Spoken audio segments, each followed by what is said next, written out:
validation, now I validate myself. Building inner strength, putting doubt up on the shelf. No more unnecessary drama, no more wasted time. Climbing higher constantly, making my own climb. Standing on higher ground, where excellence is found. My potential knows no bounds. Raising the bar, breaking ground. My network is my net worth. Choose your company wise. Surround yourself with eagles, not with sheep in disguise. Every interaction is a reflection of my brand. Quality over quantity, that's my personal command. Standing on higher ground, where excellence is found. My potential knows no bounds. Raising the bar, breaking ground.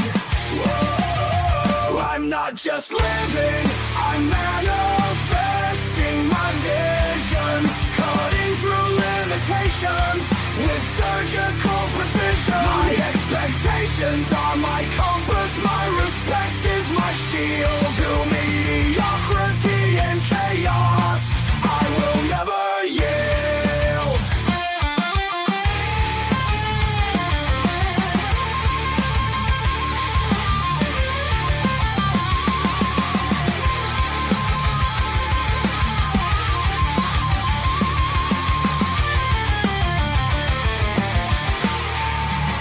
I'm not just living, I'm manifesting my vision. Cutting through limitations with surgical precision. My expectations are my compass, my respect is my shield. To mediocrity and chaos, I will never yield.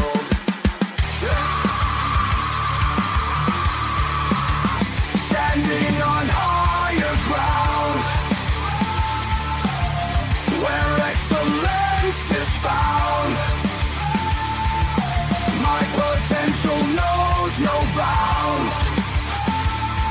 Raising the bar, breaking ground.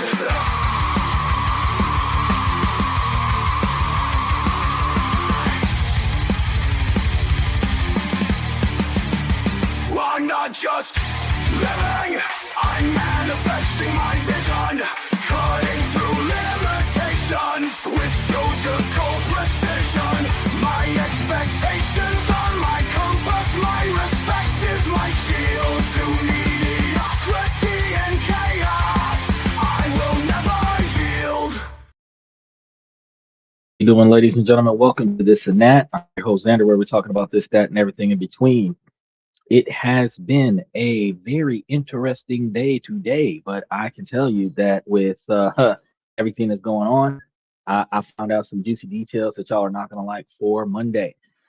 So it has been brought to my attention that as of yesterday, so the second stream of tariffs is rolling in, and we're going to be talking about that on Monday. So everything that we thought was going to be good as far as stabilizing economy with the chaos that's going on. It actually is going to get a little bit worse because we're looking at approximately 2.5% increase on those tariffs. So we're going to be talking about that on Monday. Um, as you know, we're about 10, 15 minutes late today. We go live 7 nights a week, guys, and we do not let the sun rise without going live, but we don't always start on time, and that's why we ask you guys to like and subscribe, and then mash those reaction buttons while you're here, and hit that notification button so that you can be notified as to the time that we actually do go live. Um, we also have a membership that is chock full of information, and I've been diligent making sure that all of the information that you guys need is going directly into the membership. Excuse me. For example, we're supposed to be talking about on Tuesday the dividend rotation strategy for August and September. And we're going to be using that 55, 35, 25 rule and kind of work it into investment opportunities. And That is going to be something that we're going to be talking about on Tuesday and releasing the walkthrough on the 1st of August so that you have it for the month of August so that you can uh, work your way through how you're going to look at your uh, allocations of capital if you're not already following one of my distributions that I put into the membership as to how you can rebalance your portfolio to make the most out of your investments while still diversifying. Um, we have a lot of stuff going on, and we have a different topic every night of the week. Starting off with Sundays is questions and comments from fans. Monday, Tuesday, and Wednesdays about business and politics, where Monday we talk about how politics negatively impacts our ability to make, save, and invest money. Tuesday, different ways to make, save, and invest money, budget money, different ways to look at money, hold your money, all of the different ways that your decision making skills directly impact your money. We kind of cover a lot of that stuff on Tuesdays. Then Wednesdays, we have different countries around the world that you could potentially live as well as invest in. And then we have Thursday, Friday, and Saturday. Today being Saturday, we talk about self improvement, personal development, relationship topics, socialization, negotiations, building your brand, raises, promotions, retirement, forced retirement, termination, severance packages, and then building your 20 and 30-year plan. So we got a lot of stuff that we go over on a regular basis, and I want you guys to make sure that you tune in every night of the week as often as possible to be able to see exactly what you guys can potentially benefit from. I know that before the show, one of the things that I was delayed on when I was getting ready to get started on the show, I seen a comment from Steven where he was talking to me about the Stoicism. Steven's one of the members of the membership. And Unc Andy was here yesterday. Special shout out to Unc Andy, another member in the membership. And then Dylan, who hasn't been here. He's been struggling, trying to make ends meet, doing his taxi business. We got a lot of folks that come through and learn, right? But Stephen was telling me that one of the last topics that we covered towards yesterday's show was leaning towards Stoicism, and I was explaining to him in the comment section that exactly right. That was Stoicism in action, because Stoicism is the ability to accept the things that you cannot change and make decisions and move forward without having to force that change. One of the things because we were discussing anger management in a different context for an upcoming show that's going to be scheduled for the 14th, but we were talking about making decisions and changing the way that you do things uh, financially so that you're not negatively impacted by uh, your financial decision making skills and other people's financial decision making skills, and recognizing that some of the stuff that we get ourselves involved in typically is because we're putting ourselves in a situation the same way the United States puts itself in other people's financial business. We put ourselves in other people's situations and then we try to force change, but we don't have the authority necessary to make change. So we're on the bottom of the authoritarian totem pole trying to force change at the top, and that it doesn't always work out that way. And we get frustrated because we can't get the results that we're looking for. Well, Stoicism allows you to recognize that in certain situations you have a certain level of authority, in certain situations has a certain quantity of authority you don't have. And when you can't tap into that authority, that you accept the results of this situation to the best of your efforts can get you and move on beyond that. There is nothing else that you can do besides recognize that you did the best that you could in that situation.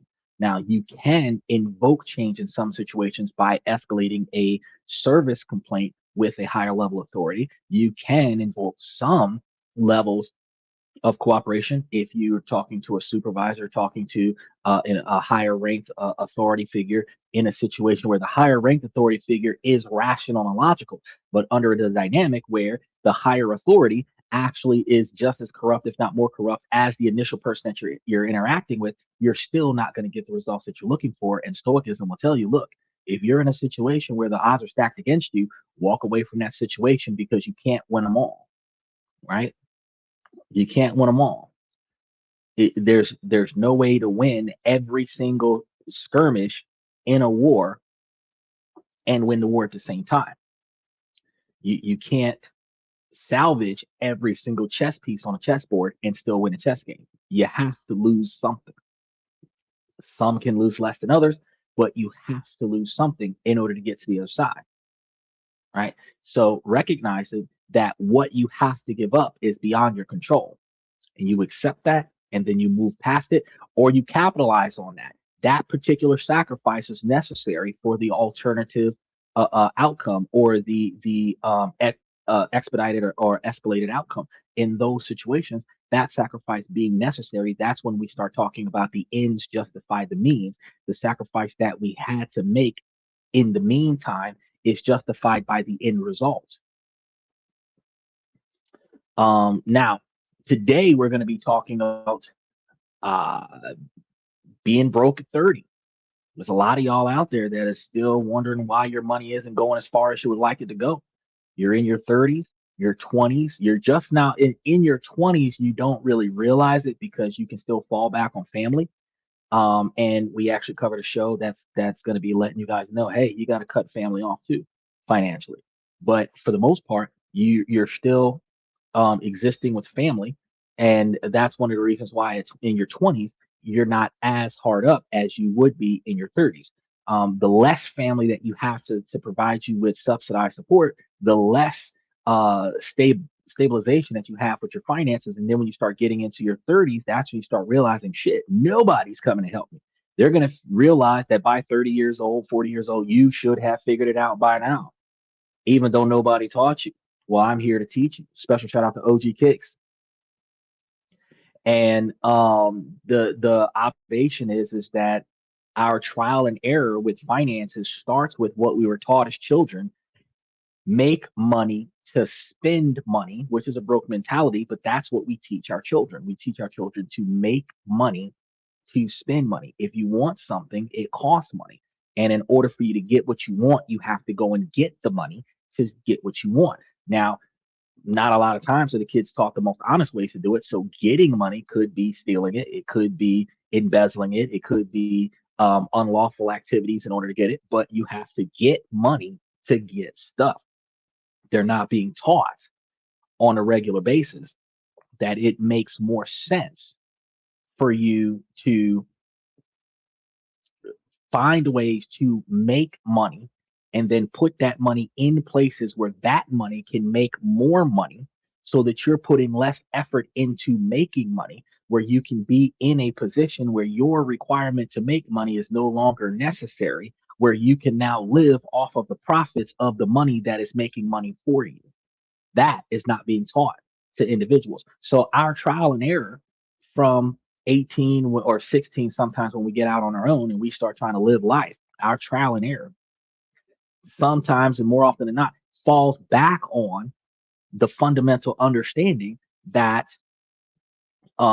we're not making the right financial decisions. We buy what we can afford to buy with the money that we make, and then we wait until we get more money to go and buy more stuff. We budget to buy things that are far above our weekly or bi-weekly salary so that we can buy more expensive things. We finance the stuff that is super far beyond our budget that we can't wait to get, like financing a car or something like that. But it's all built on the get money to get stuff mentality, which is a broke mentality. And then the ability to express wealth is going to be piggybacked off of showing people how much stuff you can get with the money that you have access to, which is a flashy projectile level of wealth, which is not the same as simply going in there and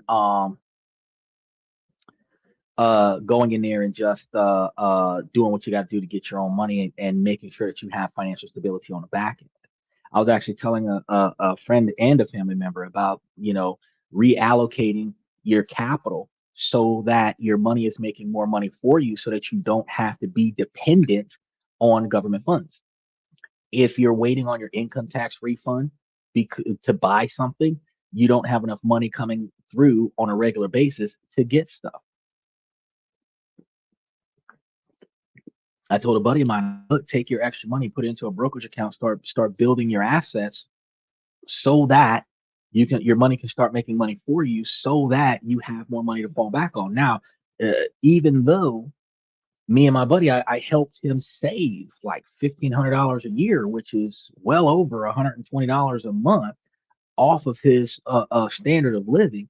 He's still living paycheck to paycheck, which means that before I took that financial burden off of him, he was actually spending $1,500 a year more than what he brought in. Now, at no point in time did he restructure his financial responsibilities to start living below his financial income. So he's still paycheck to paycheck. And I'm like, well, if it would make more sense to make more changes to get stuff done if you allocate it in an efficient manner, um, how do we put this? Um, Appropriately, just a feasible budget. Now, today we're going to be talking about, like I said earlier, you're broke and why you're still broke and you're 30.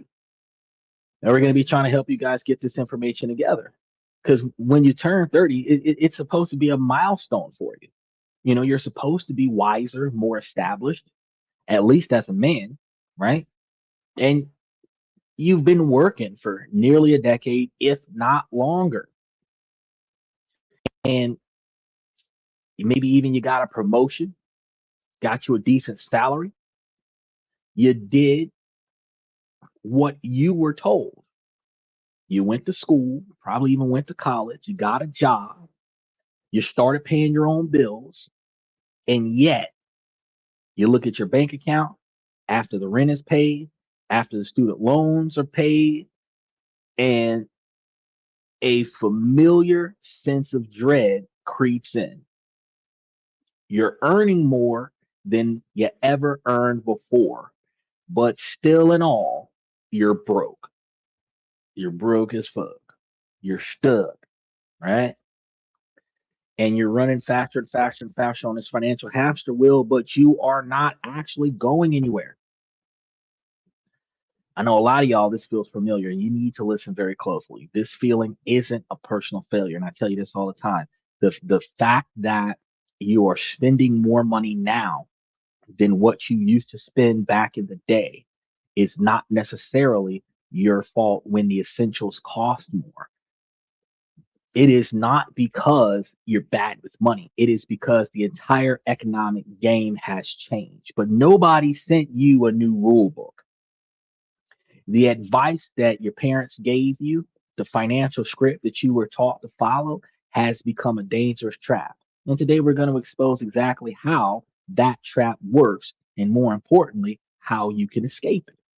Now, look, we got to get this up here. It's hot as fuck in here. You followed all the rules because the path was supposed to be simple. You go to college, you land a stable job, and your income would raise steadily.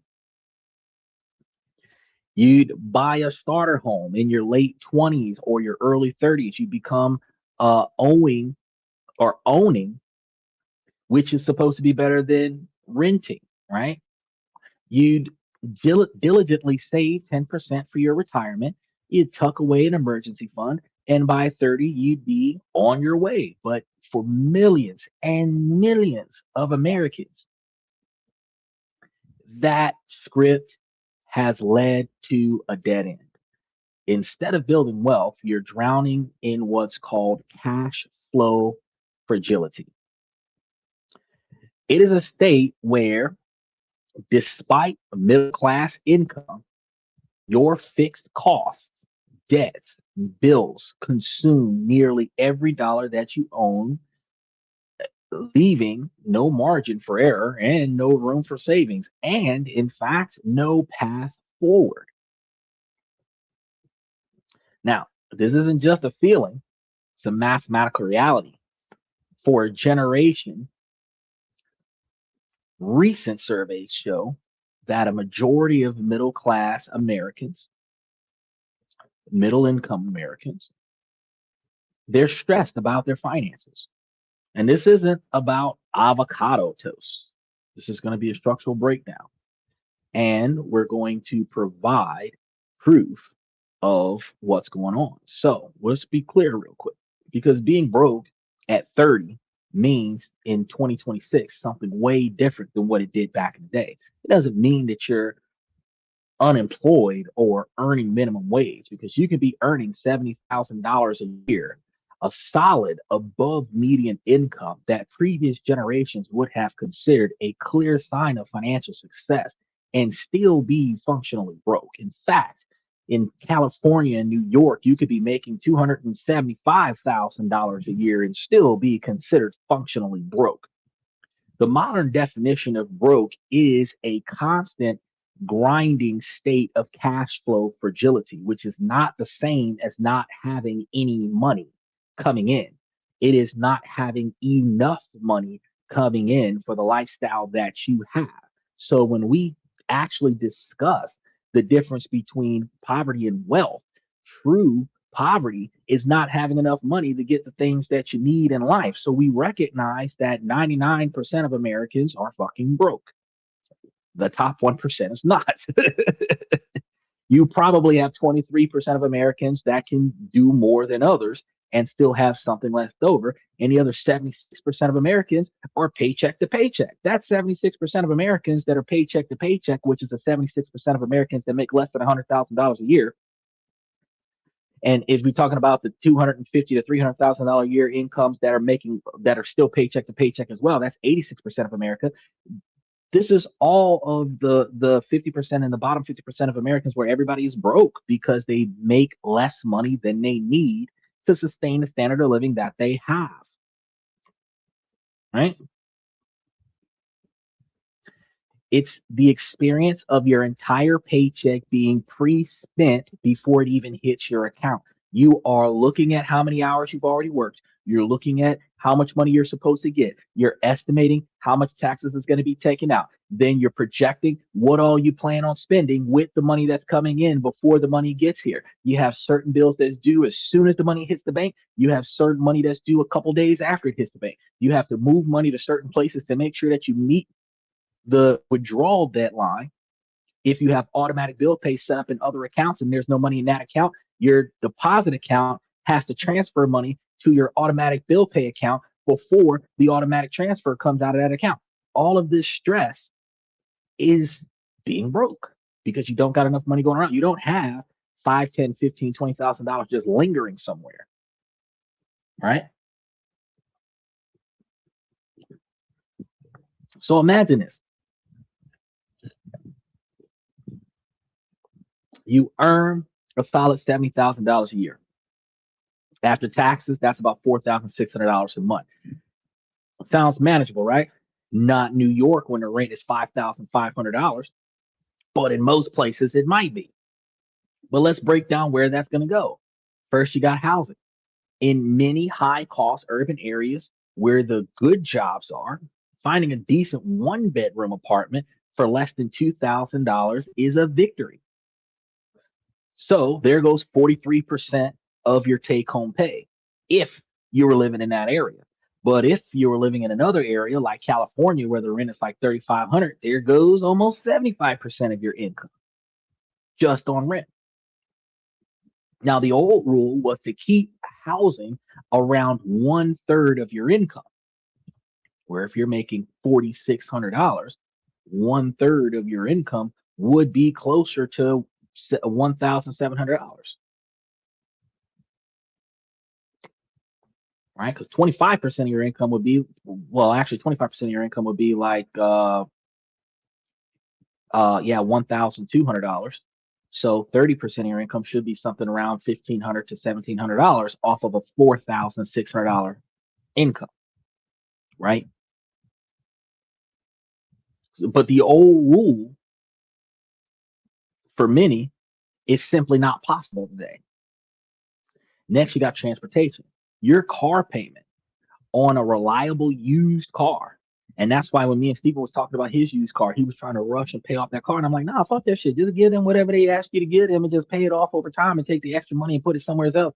Because paying it off is not going to benefit you by putting extra money on the car when you could be opportunity cost putting extra money into the brokerage account. A lot of people are paying for used cars and upward of $450 a month on a used car. You know, so if you're doing $250 a month or $250 a month biweekly, that's the average American is paying that kind of money. But then you add another $200 a month for the insurance, sometimes more than that, depending on your age, your gender, and your driving history, and $150 for gas, sometimes more than that for the month. Sometimes that's $150 a week for gas. And your transportation costs are costing $800 a month or more. So if you're assuming like, $50 fill ups 3 times a month, you're looking at around $800 a month, and you're at $2,800 or 61% of your monthly income before you even start buying groceries or paying for the utilities. You got a place to live and you got a way to get to work, but that's all you got, right? Then comes the debt that was sold as an investment in your future. Student loans. The average millennial with student debt might have a monthly payment of around $400 a month. Now you're at 3,200. You haven't even eaten yet. Groceries, which have seen their own price inflation, has easily added to another $400 a month for one person. And that's going to go up with this 2.5% increase in tariffs that just started July 24th. So you're likely for one person expecting $500 to $600 for the cost of groceries, right? Utilities and internet, electricity, your phone can be another $250 a month, if not more than that. Because I know I've seen a $250 light bill and a $250 phone bill one month this year. That would have been $500 just for the phone and the electricity, not the water, not the gas, not the internet. So just having basic cost of $250, you're right at $3,850 out of your $4,600 a month, right? And that's just by the 5 categories: housing, transportation, student loans, food, and utilities. That's 84% of your income. You have like $750 left for the entire month if you're not spending more money on your light bill and you know your cell phone bill and stuff. Out of that $750, you have to cover health insurance, maybe credit card payments, toiletries, clothes for work, laundry, even if you're not buying new stuff. And God forbid you want to have a social life. What about savings? What about investing? Where would the money even come from? This is the trap. This is the cash flow fragility. It's living where one single unexpected event, a car repair, a dental emergency, it doesn't just cause stress, it triggers a financial cascade. Shit, I seen a root canal. They were talking about having to take out some wisdom teeth, and I was looking at them like, "How much you want?" Nah, that's all right. I can keep all the teeth in my mouth till they fall out.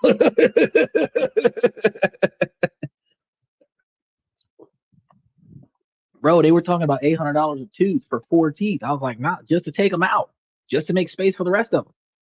I'm like, "No, that's all right. I'll let them. I'll let them stay the way they did." But this is going to force you onto a high interest credit card, which adds new monthly payments, which tightens the squeeze even further the next month. It's going to be a vicious cycle. This isn't a hypothetical. It's why 70% of American households, remember I told you about 70 to 76% of Americans are considered financially unhealthy, and a huge portion of adults report feeling financially stressed. It's why recent studies show the median emergency savings for millennials can be as low as a few $100s a month.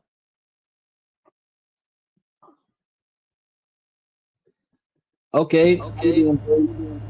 Hi, welcome back, sir. How are you doing here? Okay, I'm doing all right. how are you doing? I'm good. To the work. Couldn't I don't know on it. Yeah, go on about house. Look on it. How is this? I'm doing all right. Guys, good. Maybe hold on, guys. You got the wall tie. Ken. gonna call and tell another one is doing it. Call it at the corner. Maybe tell another corner. Another one is the cell corner. Um, amendment. Check it out. This.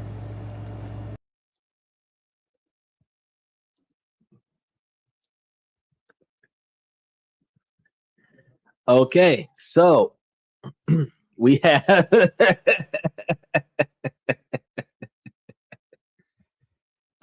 individuals that are wilding.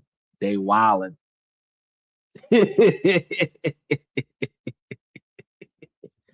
And it's I don't know. Where did he get that from? Kick? Look, y'all, we be having some special folks that jump onto the show.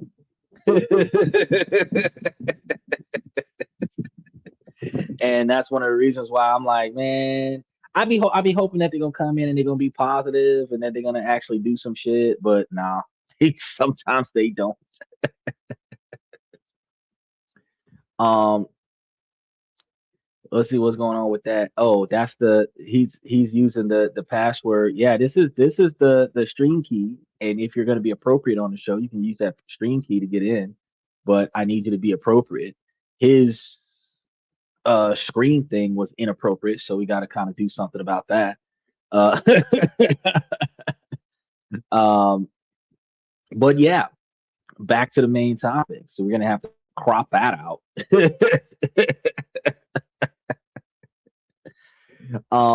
We were saying that emergency funds for millennials can be as low as a few $100s.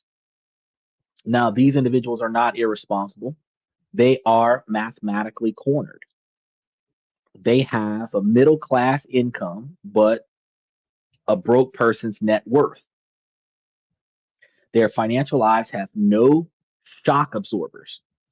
They live in a stable state of persistent month to month survival, where despite working hard and earning what looks like good money on paper, they are one flat tire away from a financial crisis.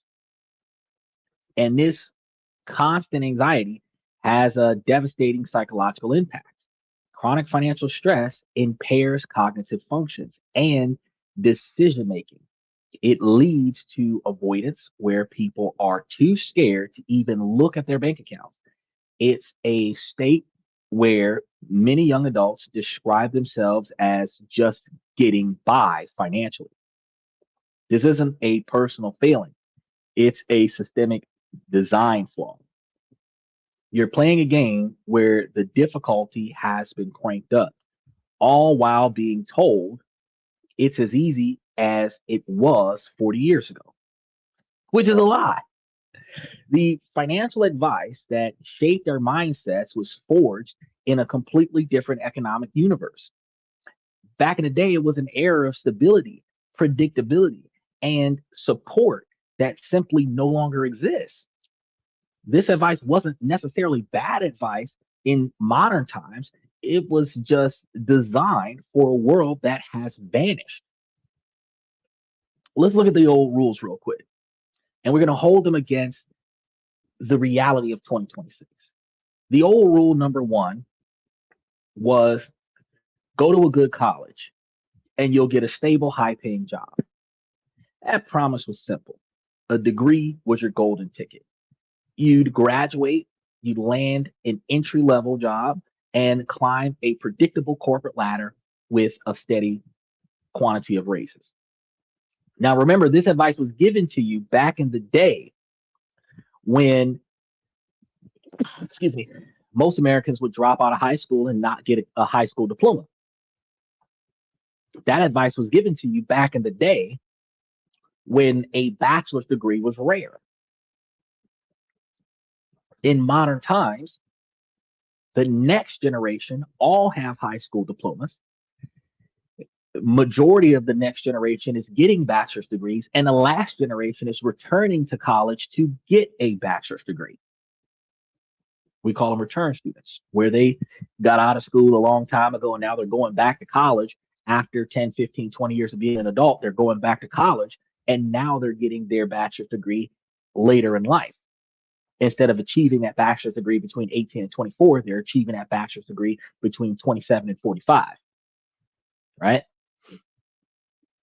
The 2026 reality, that model is broken. First, the cost of the degree has exploded.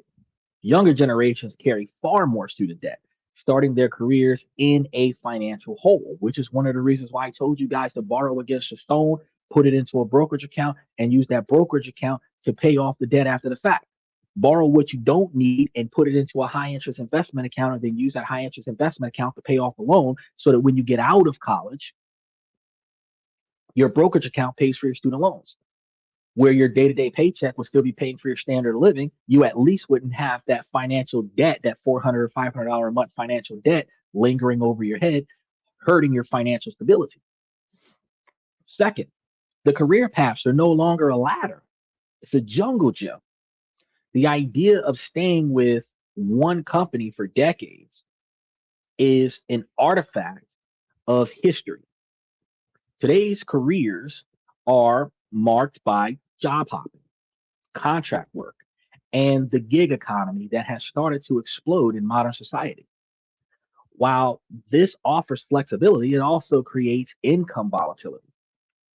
There are gaps between jobs, periods of underemployment, and the constant need to upskill. That steady, predictable raise in income is gone and is replaced by peaks and valleys that makes long-term planning incredibly difficult. Old rule number two, buy a house as soon as you can.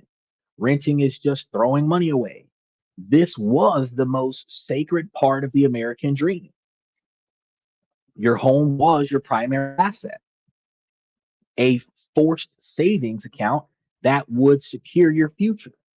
2026 reality, this advice is now perilous for many people, far more than what you would think. Much of the last decade, the cost of housing has completely detached from the growth in wages. So for a 30-year-old today, saving a down payment is often mathematically impossible while juggling high rent and student loans. Even if you managed it, the monthly cost of the mortgage, taxes, maintenance on a house can make you house poor, a state where your entire financial life is beholden to your property. More often than not, when we buy ready to move in properties, yeah, they're ready to move in, which means the house functions enough for you to live in it. But there are certain things around a house that you still have to take care of. You have to repaint where paint is worn. You have to repair things that you didn't notice that were broken before you bought the house, or if you did notice when you bought the house, you got that on a buyer credit, which reduced the price of the house so that you could afford it. You have lawn care and other stuff. And this is not like stuff broken in the house, like things breaking on a regular basis. This is how you get the house. And for you to restore the house back to a fully functional position where everything is updated, that maintenance cost is going to be added to your monthly mortgage, which often makes the cost of your new home more than the cost of renting property. Renting in this context is not throwing away money. It is paying for shelter and flexibility. It's a problem though, because you're only guaranteed the property until the lease renews. And at any point in time, the landlord can terminate the property agreement, which forces you to randomly have to relocate. So the difference between owning a house and renting a property is the security of owning the house, where the stable income pays for the mortgage without fail and never having to wonder where you're living at, versus the ability to have less stress about maintenance and repairs because everything in the property should be fixed by the landlord, right? So now you have to take on more stress to get housing security, or abandon the housing security to have less maintenance stress, right? But it's going to free up capital that would be locked into a down payment and maintenance costs, which can be invested elsewhere. So that old rule failed to account for a scenario where the price of entry became so high that it guarantees financial fragility. Oh, rule number three, you want to save 10 to 15% of your income for retirement, and you'll be fine. That's what they say. I'll be telling y'all 20, 25, 30, 40%, 50%. I'll be like, bro, if you really want to save for retirement, you really need to go all in. You need to take the majority of your discretionary spending money and just stack your capital. Because if you 30 or 40 years old, you've struggled for 10 or 20 years already. Why not do it for another 10 or 20 so that you can say, fuck this, I quit, and be able to live a damn better life for the next 40 years? People argue that, nah, man, I want to moments, memories in life, like the ACDC concert. I wouldn't go on the ACDC concert just so that I could have a better retirement. I wouldn't go to Canada just so that I can have a better retirement. When I have the quantity of capital set in a place where my money is making more money for me, where I can cover my standard living here and another country, that's when I can retire. That's when I can go and do whatever I want to do. And if John Cena's retired, The Undertaker's retired, Randy Orton's retired, Chris Jericho's retired. So much for going to the WWE. The ACDC's retired. It's so much for Boyz II Men is retired. So much for going to concerts. You know what I mean? It's like I'm gonna have to find something else. But my standard of living at 60 and 70 years old, 30 years from now, is covered. Now, some people are gonna say that that's a completely unrealistic mindset. Maybe so, but the difference between me only struggling for a little bit longer and you struggling for the rest of your life, I choose to cut this out at some point.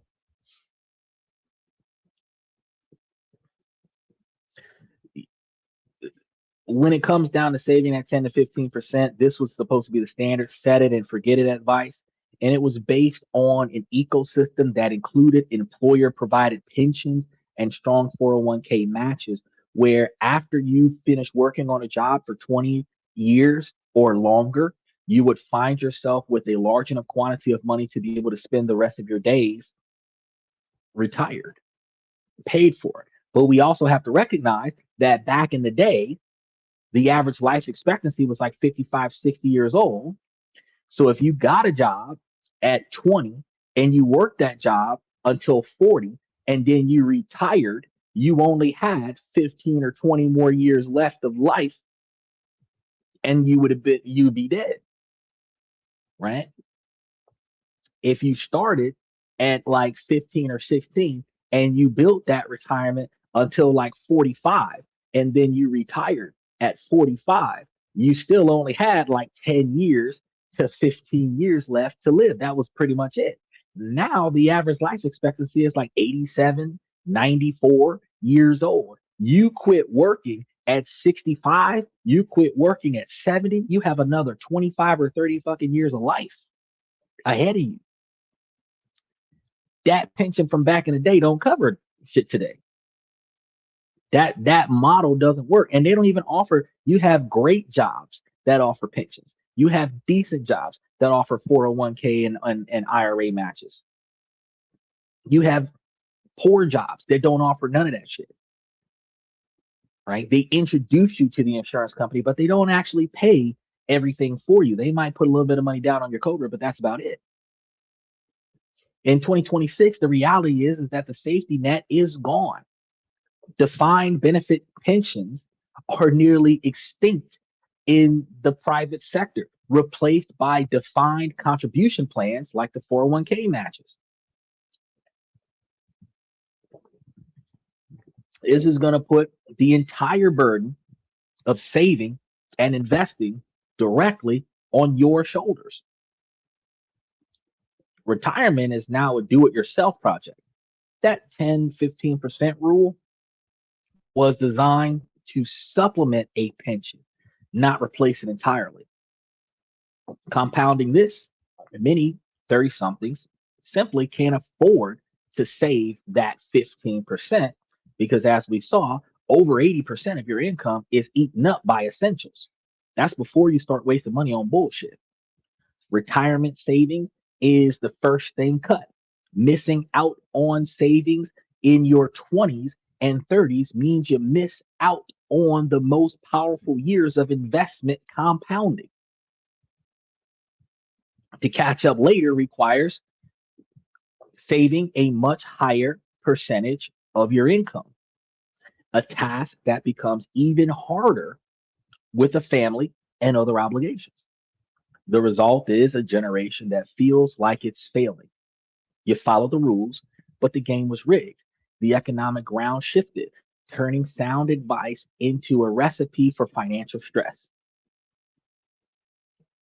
The guilt and the shame so many 30 somethings feel is going to be misplaced. It belongs to a set of outdated rules that no longer apply. So, to escape the trap, you have to understand the new financial universe that you're in. Now, these aren't rules as in advice, they are the fundamental economic forces that now govern your life, right? Your strategy has to be designed around these things. Your new reality. First, the cost of living squeeze is real. The single biggest source of financial stress today is the relentless pressure of daily expenses. So the cost of what you need, which is housing, food, transportation, childcare, is going to be rising faster than wages for many Americans. So in many parts of the country, these fixed costs now routinely consume over half of after tax pay. And this is the most important number in your financial life. It is your financial speed limit. So if your essential spending exceeds a 50 to 55% threshold, you have a structural problem that no amount of clever budgeting can solve. Your primary goal must be to either structurally reduce those costs or structurally increase your income. Everything else is secondary. Your second reality, your debt strategy is the main event. It is the front line of the pay per view. Previous generations might have had a mortgage and a car loan. Your generation is going to be different. You are starting your financial life with a heavier and more complex debt burden, often a mix of student loans, high interest credit cards, and auto loans. In the old world, debt was a side note. 2026, your debt structure is central to everything. High interest debt, particularly credit card debt, with rates often in the 20 to 30% range, is compounding against you. It is negative investing. You must segment your debt into toxic debt, which is high interest consumer debt, and managed debt, which is lower rate loans. Attacking toxic debt isn't just about being responsible, it's a financial emergency. You might find getting a installment loan to cover the cost of your credit cards to be an unfavorable decision to make. But if you got an installment loan to cover the cost of your credit cards, the interest rates for the installment loan will be less than the cost of the credit cards. Now, if you don't continue to exploit the credit cards, you won't continue to have outrageous monthly costs. You put your money on the installment loan, paying down the installment loan, and only use the credit cards for what you have enough money to pay back on the credit card before the billing cycle rolls over. In that dynamic, you can utilize the installment loan to reduce the cost of your debt, pay down your debt faster, improve your line of credit, and benefit holistically. But if you get an installment loan, pay down your credit cards, and then max out your credit cards thereafter, you're not helping your financial situation. You're only adding more debt to the problem. New reality three, retirement is a 100% do it yourself project. The safety nets are gone.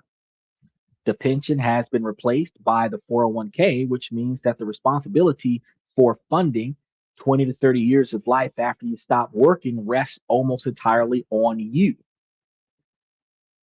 And you got to understand, you're going to likely have 20 to 30 years of retirement after you quit working. When you stop working at 60 or 70 years old, you are likely going to have 90 to 100 years of age.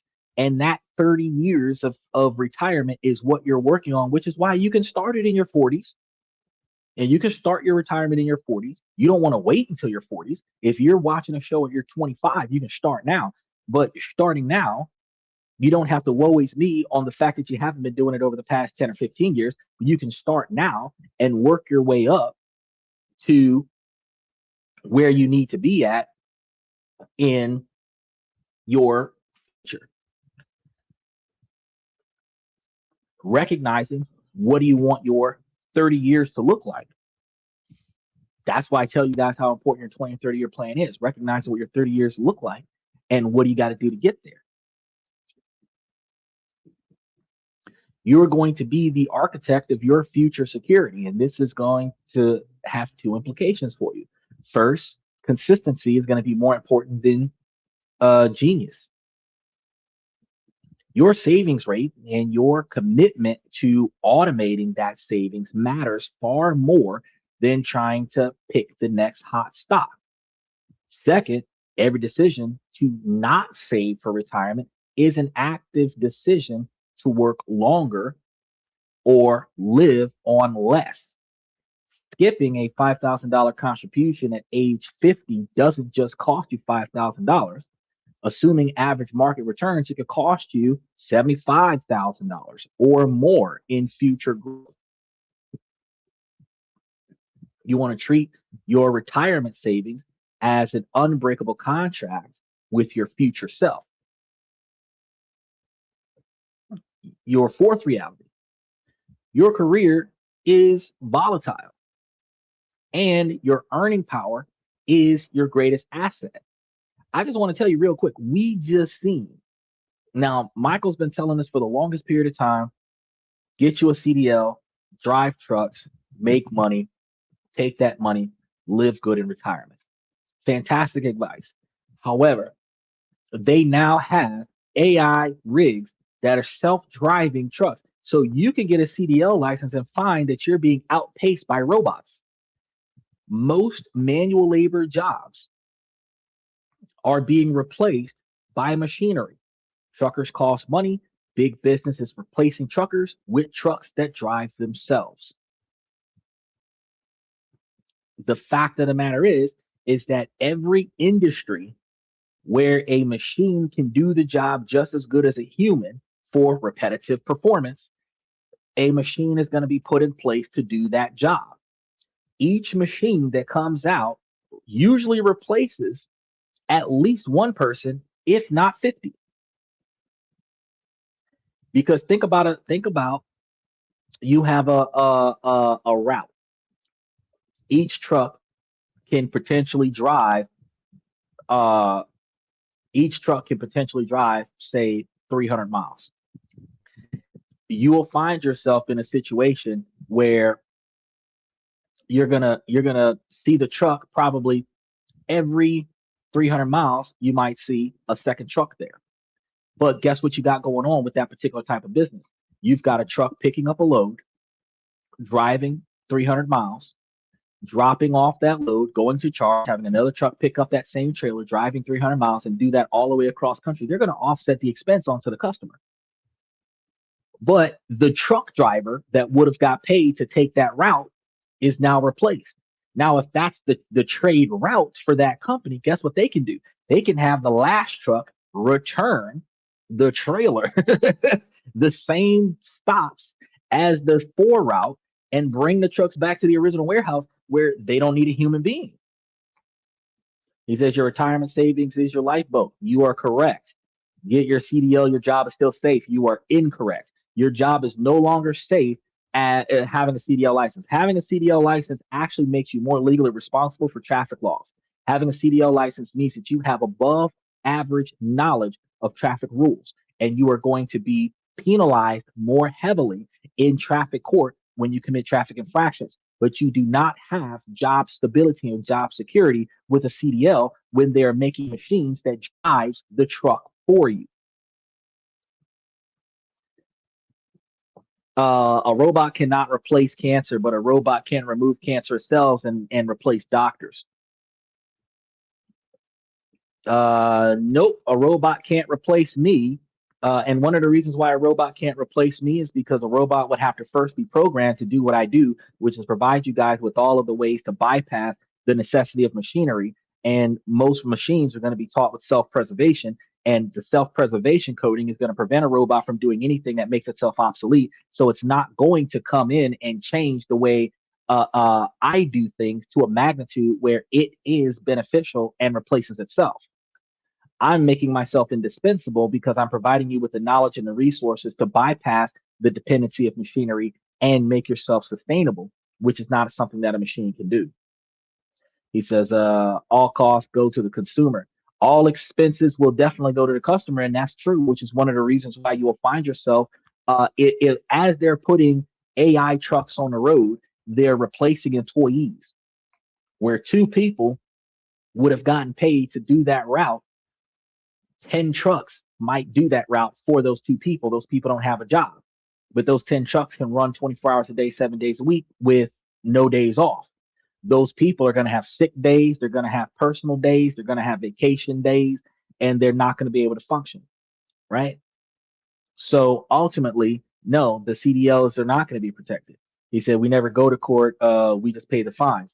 And that those fines are going to be limited. Shout out to you, confused. Special shout out to Unc Andy. Well, Andy, Michael is confusing everybody because Michael's trying to make it seem like the way things used to be 50 years ago, which is what we're talking about today. How the way things were 40 and 50 years ago is no longer a thing today. The mentality from 40, 50 years ago is an obsolete mentality. So he's believing that, um, the way things work with getting a CDL is more beneficial to you. It's not. The point system is not favorable. Point systems can get your license suspended faster with a CDL license, where a truck driver is no longer able to work anymore because his license got suspended because of a traffic ticket, which also puts truck drivers in a higher risk setting in traffic court.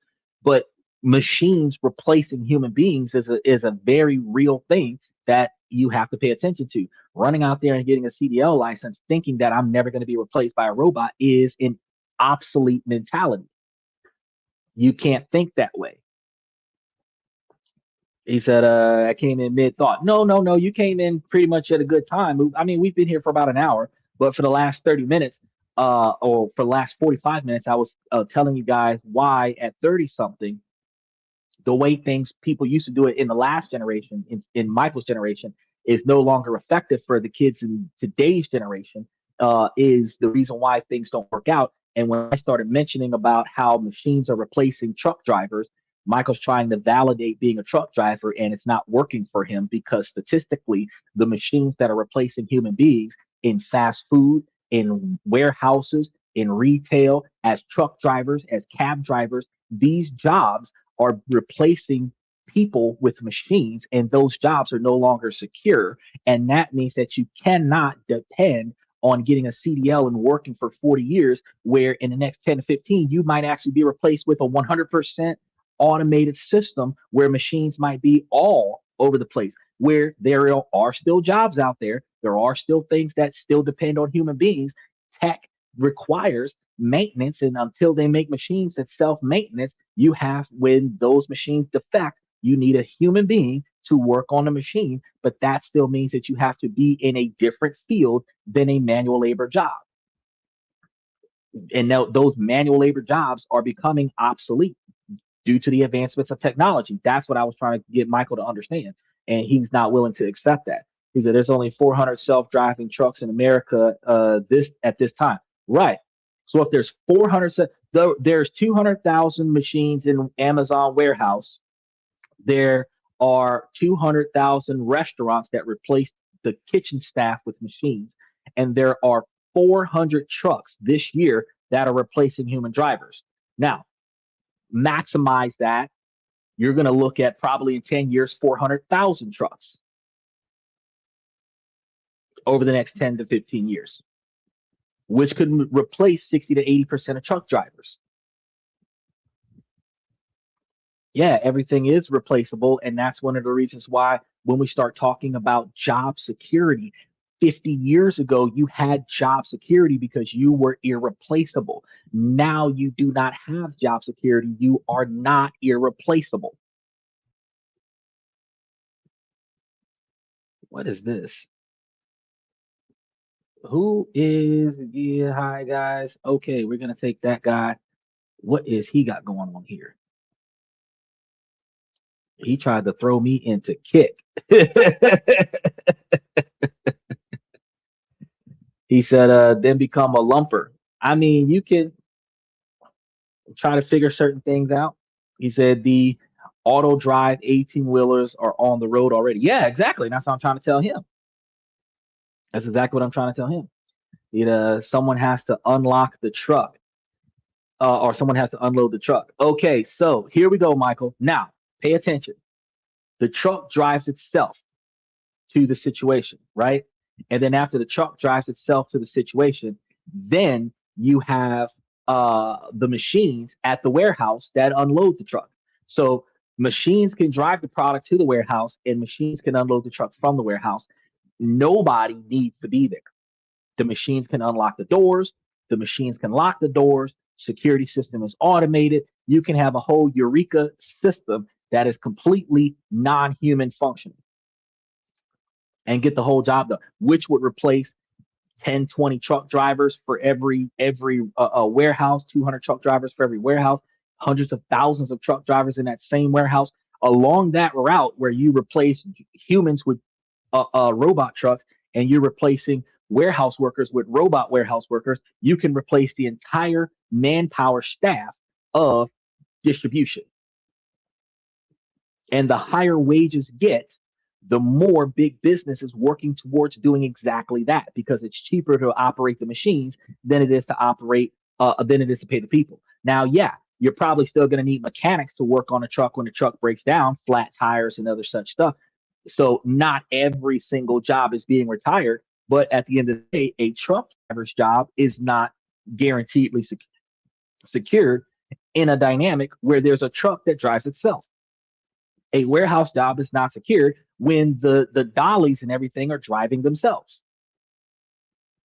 It doesn't work that way, right? He says Uber drivers are on the chopping block too. You damn right. Uber and Lyft, they have what they call that Waze or Wave 4 is going around picking shit up, picking people up, and then Tesla is also doing the robo taxi, and that is a commercial product that is not being sold to people. So while they have the 30 times rolled steel from the Cybertruck on the robo taxi, it is not. Yeah, Waze. Thank you. It is not sold to regular people. Tesla is putting that car out on the road at like $30,000 a car, and those cars are out picking people up where Waze is out picking people up. So they're competing against one another, which is interfering with human rideshare. He says there are 3.2 million commercial vehicles on the road every day. So out of 3.2 million, 400 is not even a drop in the bucket. Well, I mean, closed-mindedly, you can assume that because there's 3.2 million commercial vehicles on the road, that they can't replace 3.2 million individual drivers with 1 million robotic trucks that can knock out the work. But if there's 400 of them on the road right now that is test driving the scenario, which shows that people should be able to recognize that your job security is not as secure as it used to be 40 or 50 years ago. At the end of the day, you have to pay attention to getting a CDL license is not the end all be all. Like, oh, well, if you dropped out of high school, get you a CDL. If you hate your job at Walmart, get you a CDL. If you no longer want to work at Amazon, get you a CDL. That's not the solution to every problem, and it's not guaranteedly going to give you unconditional long-term work because the market is still saturated with drivers while still having a demand for new drivers, and they're being replaced by machines at the same time. So you can't guarantee that you're going to get full-time work, and you can't guarantee that you're going to not be replaced by a robot at the exact same time.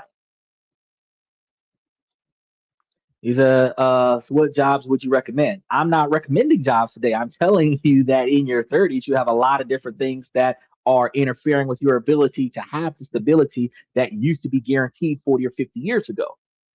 The only thing that I can recommend for you off the top of my hat is the fact that you would have to start putting yourself in the position of picks and shovel jobs, not the where you're selling picks and shovels, not the actual mining project. Instead of having the CDL license for the be replaced by the machine, you might want to be the mechanic that fixes the machine when the machine breaks down. That might be a more effective job.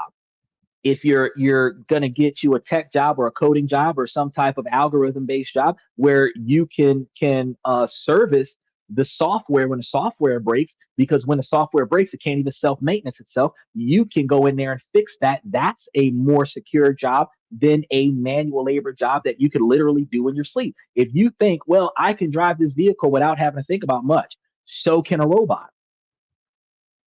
Until they make machines that repair cars, mechanics are one of the best things that you can get.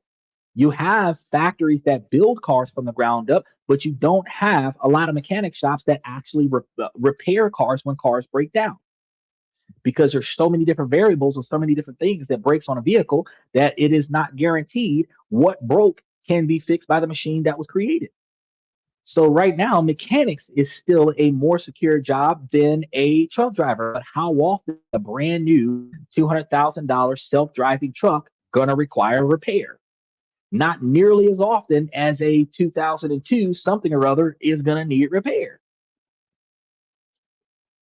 The Robotaxi was chosen over selling a Model 12 that was scheduled to sell for under $20,000 that got canceled. Right, because he's going to make a bunch of money off of automating a ride share, where he's going to make more money off of people using a Tesla to get around instead of Waze.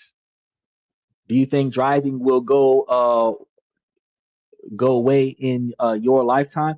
I think that self-driving vehicles, if people do not care about being monitored, are going to become more dominant in my lifetime.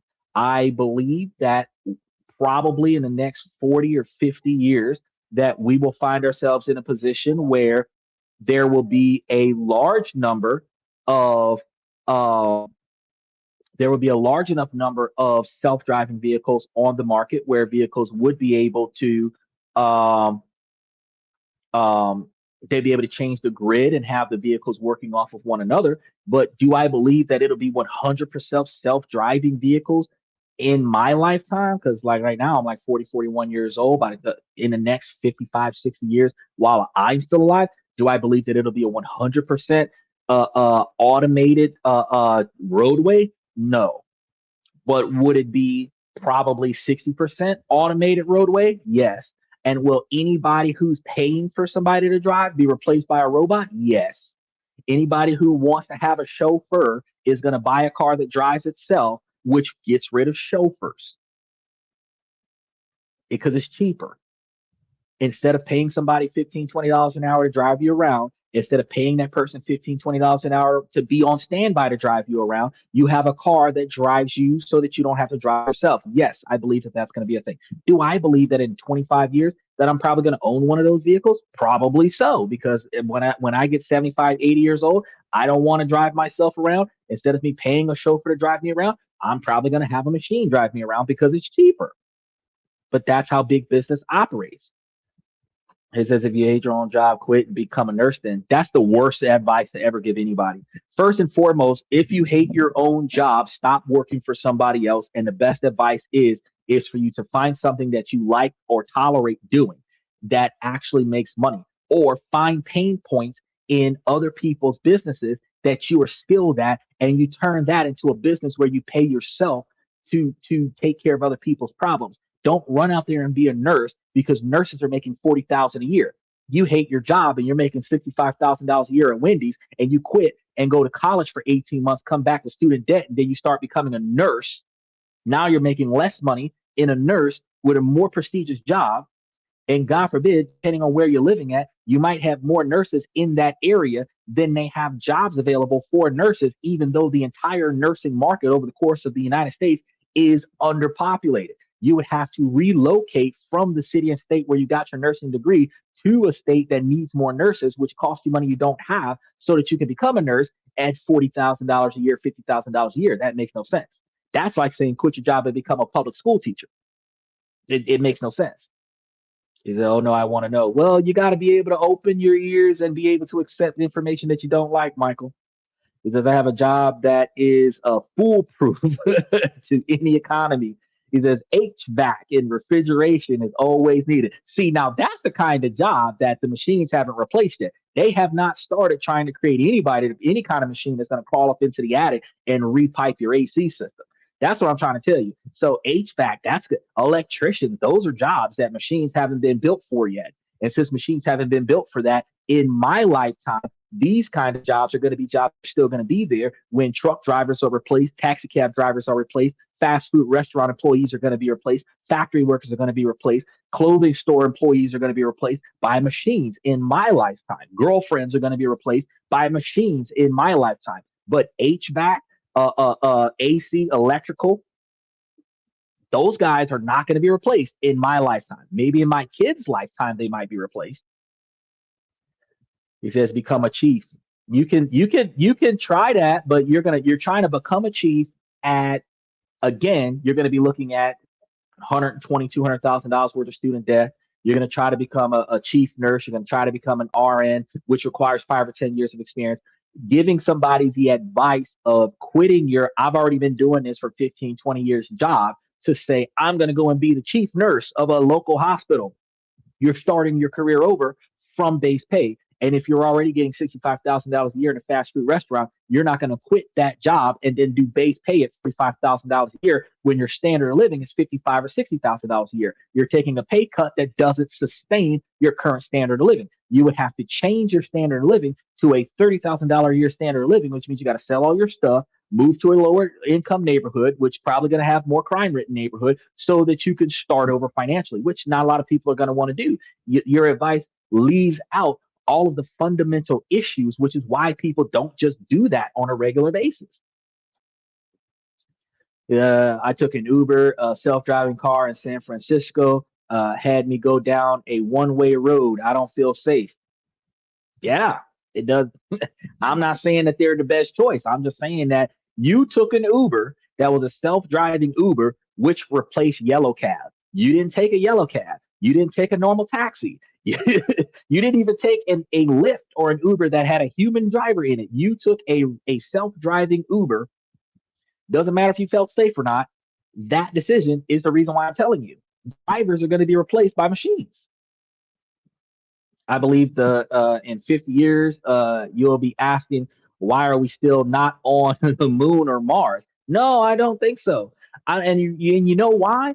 Because I'm not focused on expanding to other planets when we can't even get our shit together inside of the 50 states.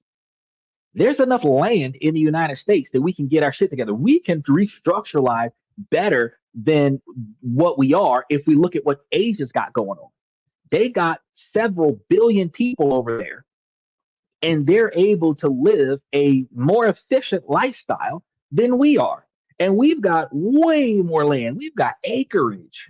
They've got a few hundred cubic feet, and they're able to be more efficient with their space than we are. So no, in 50 years, I'm not going to be asking, well, why are we not on the moon or Mars, repopulating on the moon or Mars? No, I'm going to be saying the same shit that I'm saying in 50 years. I'm going to be saying the same thing, is that had you listened to me 50 years ago, your ass wouldn't be broke today. That's what I'd be telling you in 50 years. Yes, a traveling nurse will be a good way to go. That's actually more efficient. A concierge nurse or an online nurse will be a better way to go, but that's going to be a better way to go as opposed to being a regular nurse in a hospital. But the problem with a traveling nurse is that you still got to start, and you're going to start from your first customer, and your first customer is not a guaranteed $60,000 a year income. Your first customer might be your first $150 client, which is $150 for the year.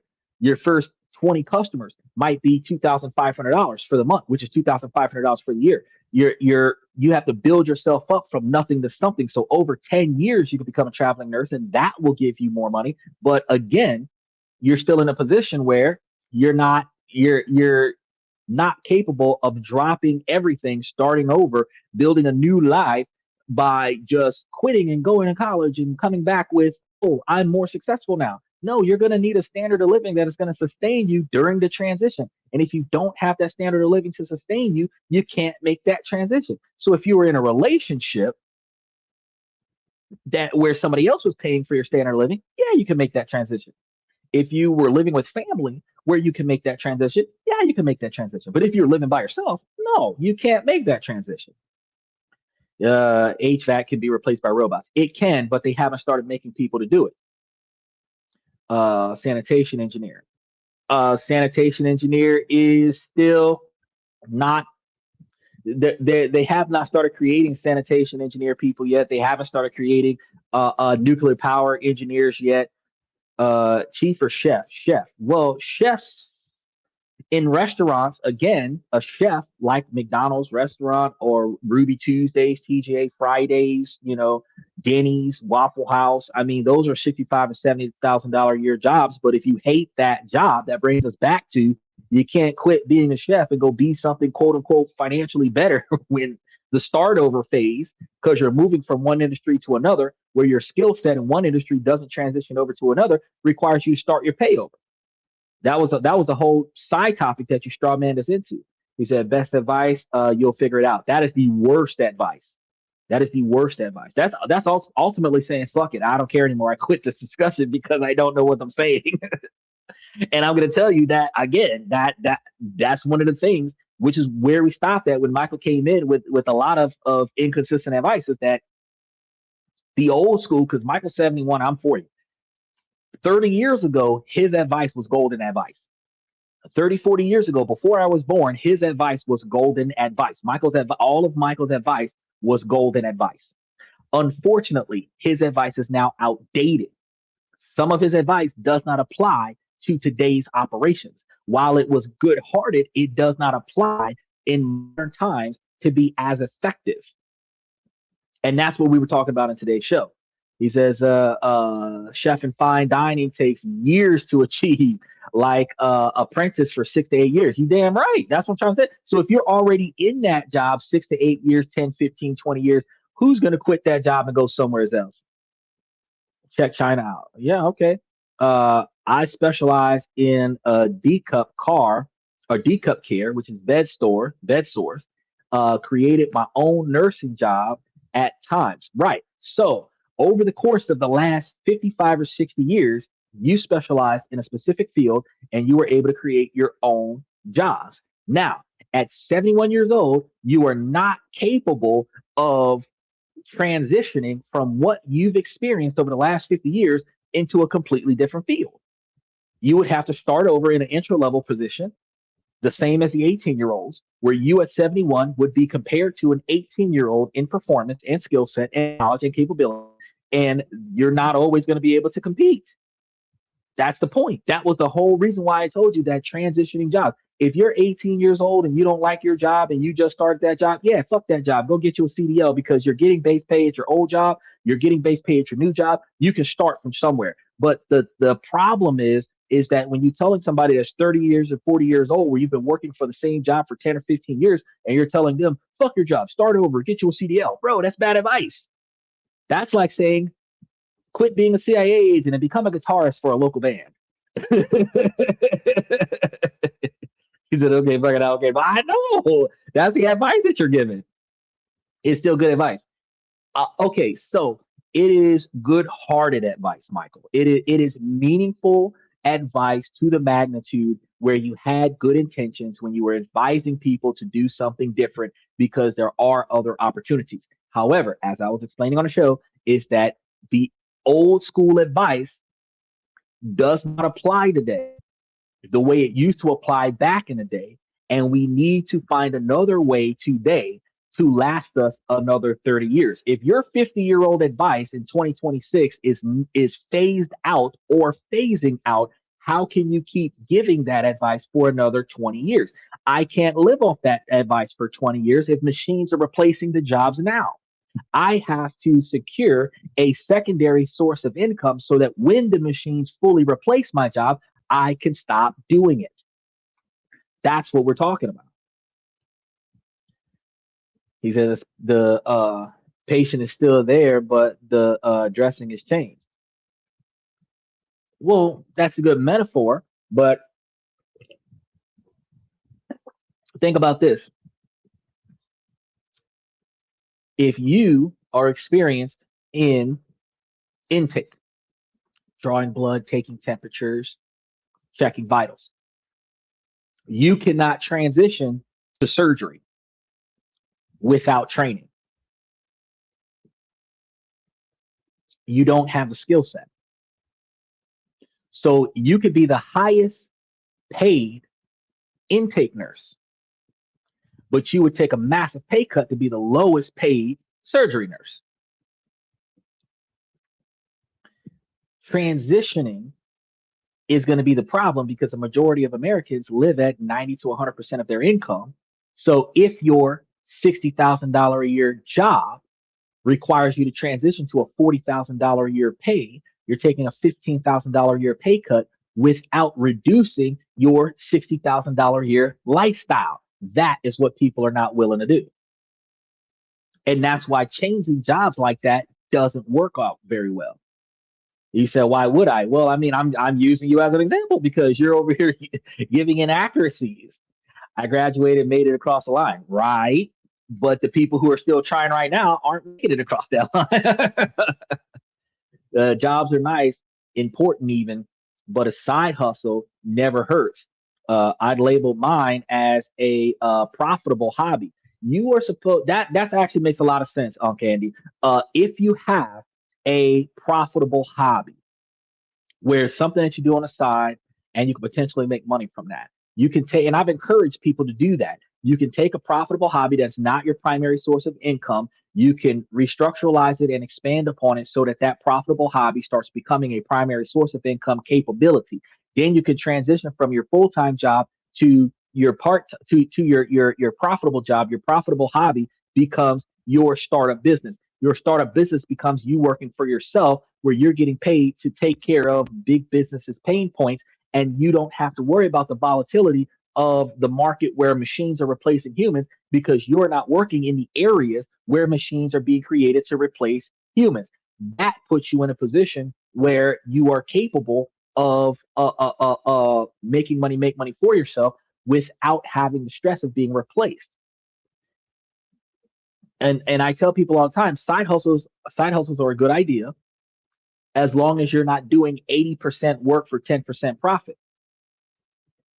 But when you're able to do 20% work for 80% income, and you're able to take that income and then automate it in ways where you're either hiring somebody to do the work for you or electing again machines to take some of the workload off of yourself so that you don't have to pay a human being to do the work, the overhead is less than the income margin, and the income margin difference is going to be your profit level, and that profit level allows for you to decide on one of two things: either paying somebody to do the whole job for you so that you can get paid to stay at home, or you can do less work to get the same quantity of money that you need, and then be able to be a digital nomad and travel the world and live off of the income that you're making.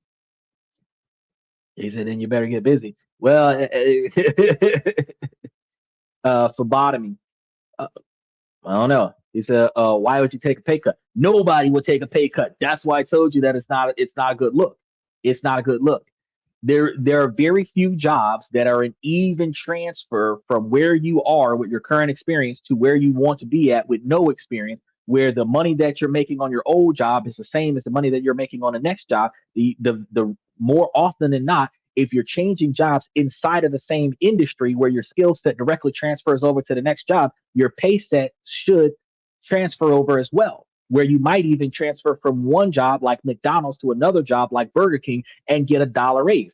But you're not going to transfer from McDonald's to, say, Walmart or Ross and all of a sudden get a dollar 50, 75 cent raise. You're going to transfer from getting paid top tier pay, one step away from salary manager at a fast food restaurant, to getting intro level pay as a cashier or a door greeter. You're not going to be able to transition as well in certain areas. You're not going to be able to go from being a nurse to being a car salesman. You can't just transition to anything. You have to look at your skill set, and then you have to look at the pay scale and determine if that's even feasible. Is I have a profitable hobby, estate sales. There you go. But that profitable hobby is something that you've built up over the years. It's not something that you decided to quit your primary job to do. You already have a stable income coming in when you decided to do that. Is that all my hobbies make money? My oil paintings make money too. Exactly. But these are things that you did over time. You built this up over 5 or 10, 20 years. It's not something that you just started doing 6 months ago. My side hustles used to be installing car stereos. Labor love it. I'm not the shit that we go for this. I got some speakers right now that I bought 3 years ago, still sitting in my storage unit. I have yet to put them fuckers in my car, and I could use them in my car, and I'm like, nah, that's okay. One, I have not found the value in taking the money and replacing speakers, and two, I'm not doing it myself. I'd have to pay somebody to do it. I would have to three find somebody who would do it at a cheap rate to put all them speakers in my car. And you know they're going to be trying to charge like $300 to $500 to install the speakers. They take the doors off and all this other shit. Nah, man. Which means my car is going to be down the day that they're doing it. Even if I can get somebody to come to my house and do it, the day they're coming to my house to get it done, they're going to have to come first thing in the morning and stay there all day to get it done. And I'd have to have the money to pay them when the job is over. That's a luxury. If the speakers are working and I can hear what I need to hear, the full set of speakers that I bought, it was an impulse buy when I bought it back in the day before I started this podcast that now I would not have made that purchase because I could have put that money towards something else. But yeah, installing stereos, good hobby, especially if you love music and you love the way the speakers sound after you install them. You get to bump your favorite jams or your customers' favorite jams and change out radios. And you're doing it whenever you feel like it, not because you need the money. That's a good side hustle. Make you a little extra cash on the side, and it helps you get your stuff together. Now, what I was trying to get Michael to understand is that the concept of a stable lifelong job is going to be less common than ever now because your financial plan cannot be built on the assumption of a steady, uninterrupted income stream because modern careers are a series of sprints, pivots, and sometimes stumbles. Is it 3 to 500 versus 3 years still not installed? Yeah, it's still not installed. Yeah, exactly. I three to me to pay $300 to install them when it is not financially responsible to do that right now. When I have speakers that already work, I bought the. I don't. I think I probably spent $100 on all of them to get them because I had bought them online. I caught them on a deal. I can't say a sale. I seen the set. It was something that was shipped in from overseas, and I seen the set. It made sense for me, and it's just no, it's just the speakers. It's just the speakers. It's not the whole radio. It's just the speakers. Because I got a 2008. I think one of my speakers was blown, and I was like, oh, I can replace all of my speakers, and I got these speakers. So they got shipped in. I put them in storage. I didn't. I was dealing with all kinds of other stuff, and now I pull them out. I'm like, shit, I still got these speakers, still in the box, still in the bubble wrap. Haven't touched them. Still in mint condition. The speakers that are in the car still work though, but they would work a whole lot better if I replaced them. Now, the convenience, that's a luxury. The convenience of replacing those speakers because they still work, the convenience of replacing those speakers is a $300 to $500 cost that isn't necessary. And that's why it's been 3 to 5 years, 3 years of uninstalled speakers versus $300 to $500 to install them. I have two more speakers that actually were gifted to me that I would have to spend money to install in my car. Now, I have to ask myself, do I want to spend the money to install those speakers? They're like 6x9s to install those speakers into my car. It's a luxury that isn't necessary. He said, I'll give you 10 if it's still in the box. You're not getting them because I spent more than that. Even if Even if you bought them from me for more than I paid for them and paid the shipping, I still wouldn't sell them. I bought them for the purpose of putting them in my car, and eventually they're going to go in that car unless that car gets totaled before I put them in the car. They're going to end up in the car. It's just not going to be this month. It's not going to be, probably not going to be this year. Convenience sells. Yes, convenience does sell. And convenience is a market that hasn't been replaced by machinery.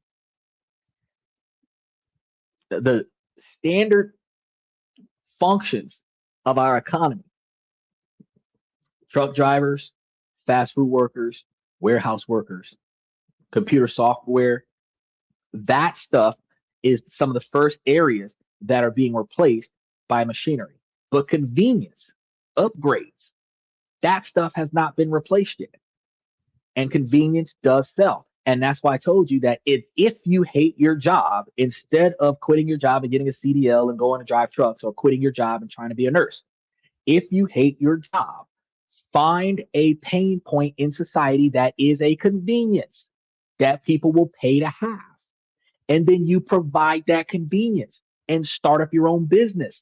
That is a better idea because you have regular competition. You don't have to worry about, oh, they're going to put machines in place to install stereos. Not anytime soon. They'll put them in the original car, but to upgrade your car stereo system, they don't have machines because it costs too much money to buy the machines. They don't have machines there to, like, for example, installing Windows 10. Installing Windows 10. They don't have machines out there that are going to just install Windows 10. This is the money it costs to get the machine costs way more money than to do the job your damn self. He says, go wash windows. You can go wash windows. If you go from being unemployed to washing windows, or go from being unemployed to getting a CDL, or going to go from being unemployed to becoming a nurse, that's a fantastic idea. But again, to go from being a night shift manager at a Waffle House, making 72,000 a year, to washing windows, you're taking a pay cut. Just saying. These people don't mop floors at supermarkets. They have robot sweepers and moppers. Exactly my point. Remember janitorial work. Janitorial work used to be something that humans do. But you're right. You have those automated Zambozis that be riding around buffing floors and shit, sweeping and mopping and everything like that. You got those big ass trucks that be doing it on the street sweepers that be knocking out the paved roads and getting all the debris off of the paved roads. The fact is that machines are replacing what used to be stable jobs. That's why they're not stable anymore. They still exist. It's not, I'm not saying that human work is obsolete. I'm saying that over the course of a lifetime, you might find yourself being one of the 500,000 people that got fired over the last 12 months because machines took their jobs. You have what, 340, 350 million Americans, when they don't count immigrants, that are in America right now, and almost a million people got fired. That's not a drop in a bucket, Michael. But if you're one of the million people that got fired because a machine took your job, it's fucking devastating. Because you're experienced, you're added to the 3% of unemployment rate, which is like 7 or 9 million unemployed people, and you can't really find a job because the field that you're experienced in is driven by machines. That's what I'm talking about. He says high school kids did it for a minute for minimum wage. Yeah, high school kids would do it. For high school dropouts would sweep and mop and take out trash for minimum wage. Some would do it for less than minimum wage. You had middle schoolers that would do it. People under the age of 15 that would do it for cash under the table. I know my brother used to get paid in quarters to go and clean the parking lot for his arcade because he was spending quarters at the arcade. When I started showing my brother how taking those quarters from the arcade, he can go buy video game consoles at the house and video games and pay for his own cell phone and all this other stuff. And the arcade stopped getting the money back from the worker, where ultimately he was getting free labor for gaming time. He started saying, hey, I can't keep giving y'all. I'm like, bro, we detailed the whole fucking yard for you, but we're no longer reinvesting it back into your business. Kids don't know no better. But when I was 8, 9, and 10, I'll teach my brother, like, bro, we could take this money and go somewhere else. You're putting all this money back into the business. You're ultimately working for free. But if you were to take this money and go and do something else somewhere else with it, you would actually be meaningfully working for a reason, right? But kids will do just about anything to get a little bit of cash, and they'll put a lot of effort into it. A kid will clean your yard for $25, whereas an adult will clean that same yard for $250. They don't put as much value on the work.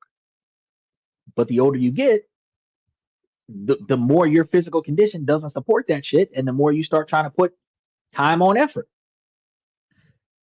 This income volatility is a massive challenge. The new reality demands a shift from protecting your job to actively managing your earning power. Your skills, your adaptability, and professional networks are now your primary financial assets. You must invest in them with the same seriousness that you apply to your 401k. You are the CEO of your own career. You can't just show up for work every day and turn your brain off and just assume your job is always going to be there. You might say, well, some garbage jobs like checkers might always be there. But look at what happened to Red Lobster went out of business. So all the cooks, all the servers, all the hostesses that work at Red Lobster, they went out of business because the company couldn't afford the property rent, not because it wasn't a good product, not because the employees didn't do a good job, not because it wasn't a demanding market, because the real estate that owned the property that the business was operating on raised the rent so high that the business couldn't run anymore. So all of the people who used to work in that company weren't even replaced by machines, but they ultimately lost their damn jobs. You have to prepare for being replaced. You say, I'm going to become a lumberjack. Oh, 71 years old, Michael. You'll be playing lumberjack on the Wii. You'll be you'll get on GTA 6 and you'll be doing lumberjack jobs. You'll be able to get your CDL and drive trucks on GTA, but not in reality. 71 years old. Sheesh, I don't know, man. You should be relaxing. You should be relaxing at that age. Find something to do to keep your motivational skills up, but you should be relaxing on top of that. Now, your fifth reality is going to be financial stress, which is a tax on your decision making skills. This is perhaps the most overlooked yet most destructive reality. Living in a state of constant financial anxiety actively makes you worse at managing money, which is what I was telling you guys about yesterday. Research shows that high stress impairs our executive functions, which is the part of our brain responsible for long term planning and impulse control. So when you're stressed, is because of trying to make the rent, your brain is not optimized to think about retirement in 2060. Instead, it's prioritizing immediate relief, self preservation. And this can manifest as financial avoidance or stress spending. It creates a devastating feedback loop. Stress spending is like you're so stressed out about what's going on in life, you go and buy yourself a beer or a pack of cigarettes or a blunt and some blunt wraps and a lighter. But the money that you wasted on that to make you feel better about the stress that you're under caused you to be under more stress because you have even less money. A financial problem caused by stress that then leads to the type of stress to make a poor decision that creates more financial problems. See, managing your emotional state around money is going to be a core component of your financial plan, not a secondary consideration. He says operational costs and food costs for seafood, all you can eat shrimp killed them. No, that ain't what killed them. I actually did a story on that. The all you can eat buffet was a profitable scenario because the average person only eats 1 to 2 plates uh, per person. The average person, the unaverage person, the overweight person, the gluttonous person, the one with a high metabolism and a bottomless pit for food could potentially eat 10, 15, 20 plates. But the average person would potentially eat 1 or 2 plates per person, three at the most. Now, the restaurant might have $5 a plate on a menu normally, but then they'll charge you all you can eat buffet for $25. So ultimately, as long as you eat less than 5 full plates of food, you're not they're gonna make a profit off of you. So if you bring your wife, you bring your kids, you're paying $25 a plate per person. Even if they give you a discount for the kids and do $15 a plate for the kids, if you got 3 kids, that's $45. You and your wife, that's 50 more dollars. You paid $90 to sit at this table. All your family can eat. Now, each kid might eat 1 plate, 1.5 plates. So altogether, between 3 kids, you might have 4 plates. Out of the $45 you paid for the kids, only 2 kids was the cost of the food. The other kid was pure profit. The adults, you paid $25 an adult. The wife might eat 2 plates. The husband might eat 2 plates, but you paid for 10 plates. That means that out of the 4 plates that you ate, 6 plates of profit. This happens across the board. So ultimately, the all you can eat buffet is not what killed them. What really happened was that the rent was raised on the property. I don't know what beef the property owner had with the business owner that was renting the property, but they were renting those restaurants from the property owner, and the property owner raised the rent so that the cost of maintaining the property outweighed their profit margin, and that's what caused them to go under. Do your research, you'll see. He said there's no secure jobs even 50 years ago. It took you an hour to admit that, Michael. Hour 10 minutes it took you to admit that. Yeah, there are no secure jobs even at 50 years old. You have to understand that these 5 realities paint a challenging picture, but they also provide a map that if you navigate these new laws of finance, that you can build a system that is resilient to the realities of the 21st century's economy. So understanding the new realities is going to be one thing, but the real dangers, which is the reason so many people feel so hopeless and stuck, is how they interlock to create a financial trap that is incredibly difficult to escape. Let's look at the first thing, the squeeze of high fixed costs. It's going to all start here because, as we established, the cost of essentials needs are going to easily consume over half of a 30-year-old's take home pay. This is going to be the fundamental problem in the very beginning because it's going to leave you with an incredibly thin margin for everything else you're planning on trying to do. Your second issue, debt that fills the inevitable gaps because your cash flow is so tight, you have no buffer. So what happens when life inevitably happens? The car's transmission fails. You need an emergency root canal. A car repair goes on a credit card. You live off the credit cards while you search for a new job. Each of these events adds a new monthly debt payment to your budget. The squeeze tightens the long term goals that become sacrificed.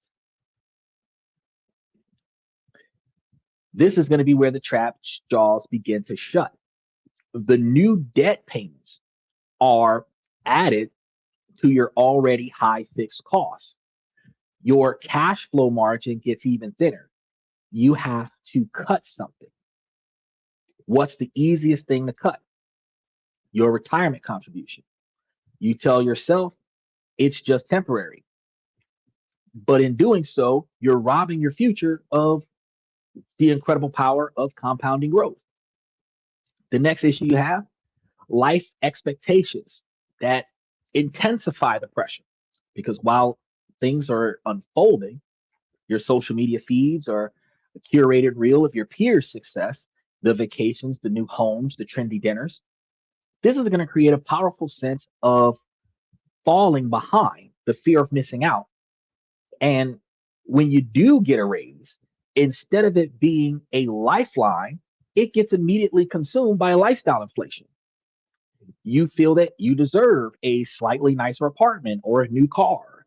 The raise that could have been used to build an emergency fund is instead instantly absorbed, and you can end up right back where you started.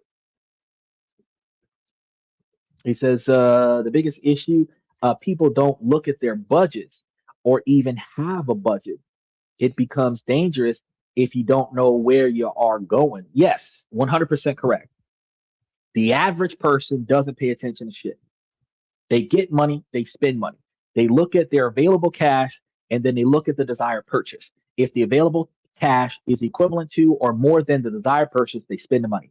Some people have a little bit of forethought beyond that, where they look at incoming expenses versus the available cash and cross reference that with the desired purchase. And then they look at the buy now, pay later option. They take that option so that they can still get their desired pay, their desired item now, make $50 monthly payments on it, still be able to cover the incoming expenses, and now they have short-term installment loans that ruin their credit score. And it's a recipe for disaster. They have no idea where they're going to be at in 2 to 5 years. They have no idea where they plan on being at in 10 to 15 years, which is why I told you, if you start asking when you meet people, man or woman, where do you see yourself in 5 or 10 years? And how do you plan to get there? That's like a two-part question. Where do you see yourself in 5 or 10 years, and how do you plan to get there? At some point during that answer, it's either going to start with "I don't know," or it's going to halfway through be "Oh no." Well, now that I think about it, and then they're going to give you the best answer they can think of in the moment, but they're not going to have a solidified plan before you even ask them that question. You planted the seed in their mind that, man, I should have been figuring this shit out. I'm however old I am right now. Had I been thinking about this shit 5 or 10 years ago, I probably would have gotten more shit done, right? But after they give you an answer, they're going to ask you the same. They're going to throw the question back at you. Well, what about you? Because they want to cross reference your response to their response. Now, when you tell them where you plan on being and exactly the steps that you're going to take to get there, they're going to be like, holy fuck, this dude's got his shit together. And what they're doing is they're trying to see if their answer is good or bad in comparison to your answer. And then they're going to curate their answer, not necessarily meaning that they're going to proactively change the way they perform. Because when you get paid once a month, you have no choice, budget or start. If you get paid once a month, if you get paid twice a month, what matters is that you're living from paycheck to paycheck. You're not really budgeting if you know that over the next 30 days, I got to pay all of these standard bills. I've got to hold this much money for gas to get me to and from work until my next paycheck. And I have to buy this much groceries until my next paycheck. You're still living from paycheck to paycheck. You're not actually budgeting or planning for the future. You are trying to survive until your next monthly payment or starve. And that's the difference between budgeting for the future and surviving for the present is going to be the difference in mentality. You are correct. If you're getting paid once a month, you have a more tighter schedule because you have 4 weeks until your next paycheck. Versus if you get paid twice a month biweekly, you have like 2.5 weeks before your next paycheck. But in either situation, more than 70% of Americans are living from check to check. They're not thinking, okay, well, I can do X, Y, and Z. And then when you're impulse buying on a 30-day check, once every 30 days paycheck, your impulse buying, you have literally no solutions. Once you spend that money, nothing is there to help you for another few weeks. So now you're going to borrow money from a friend, borrow money from a family member, go borrow money from Amscott till your next payday. And now you owe Amscott $50 on top of the 500 you borrowed because you impulse buy. Yeah, it's crazy. Now, the next one is going to be stress that drives reactive, destructive decisions. And this is going to be one of the, and we're halfway through, y'all, so make sure that y'all like, subscribe, and mash those reaction buttons if you haven't done so. This is going to be one of the final mechanisms that locks in the the disruption in your ability to succeed as a 30-year-old, and in some situations, a 40-year-old, 40, 50, 60, 70 years old. He says at 70, I hope to have enough money to get me through life. To die is easy, living is hard. You are already at 70. Hopefully, at your current age, that you got enough money to last you 30 more years. But if you don't, you're going to be older than you are now because you're not going to. If you're moving money around right now, you will find yourself in a position where you can make money for yourself, and extend your overall retirement longer, which will allow you to have more money in the future. If you're living with what you have right now without trying to expand that money, then you will find yourself running out of money. And that's going to suck because right now, while you're able bodied at 70, if you're not able bodied at 87 and you ran out of money, that's when you have to get up and go and make money.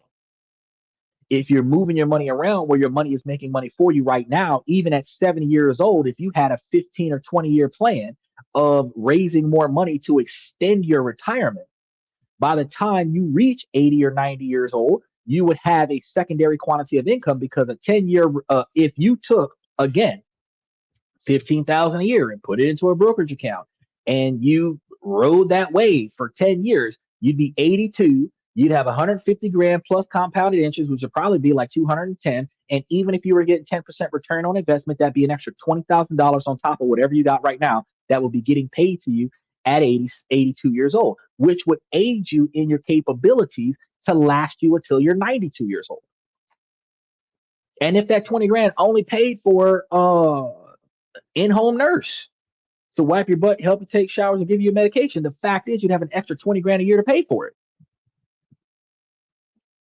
But that requires you today to start making financial changes today under the observation that I'm not going to die at 80. I'm going to die at 120. And I want to make sure that I have enough money to last me until I make it to 120. Unc Andy says, brother, buy a fishing pole and don't worry. All right. Look, fish will feed you for today. Fish won't pay your lights, gas, or water. So you ain't going to have nothing to cook with, nothing to clean with. It's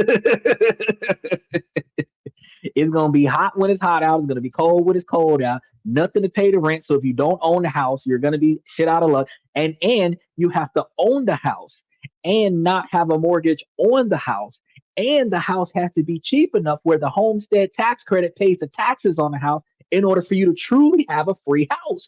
Because if you own the house and you owe a mortgage, fishing is not going to pay the mortgage. They're going to foreclose and put your ass out on the side of the road at 85, 90 years old. If you own the house and the property taxes exceeds the homestead tax credit, you still have property taxes and unpaid taxes. The government will seize your house and then you're going to foreclose on a house and then you're still going to be homeless. In best case scenario, they might put you in a nursing home if you have the right insurance coverages. Fishing isn't going to solve the future, but it'll help you take stress off of your shit today.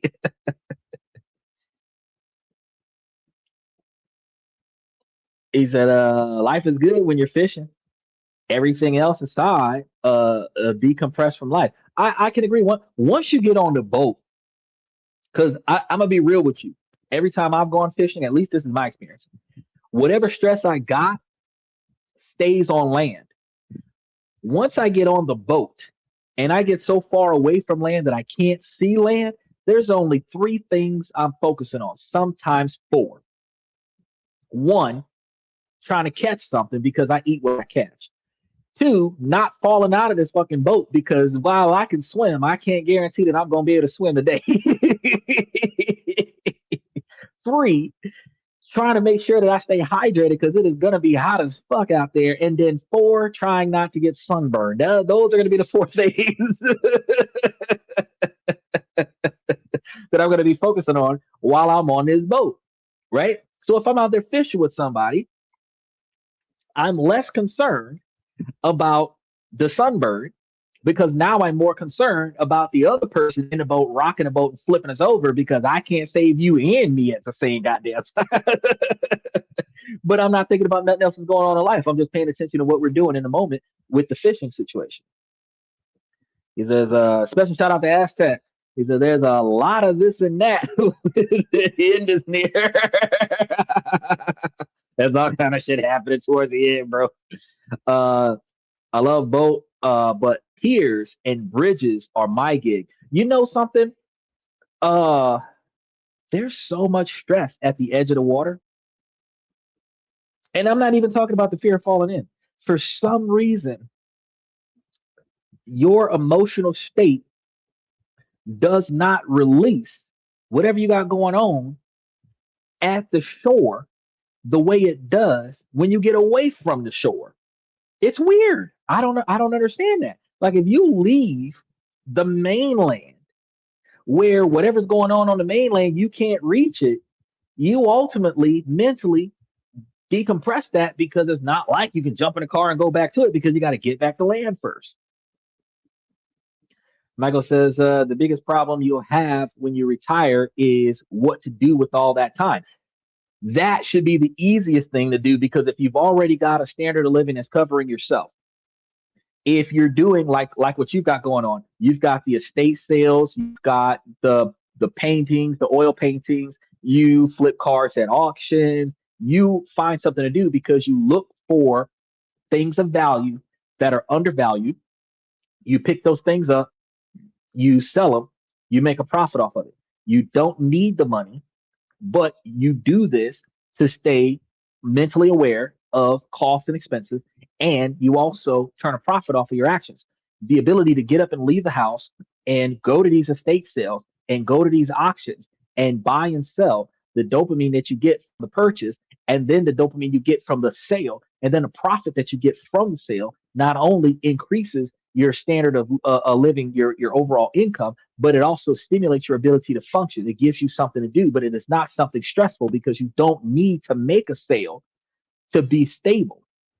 You just not spend all of your savings on whatever it is you're trying to buy. And if you know your limit, like I'm not spending more than X number of dollars because it's not more than this much to sell, you're actually buying low and selling high, and you're deliberately stopping at a certain mark because it's not worth that much, which means you're not wasting the money that you're spending and you're turning a profit on it before you go buy something else. That makes a lot of sense.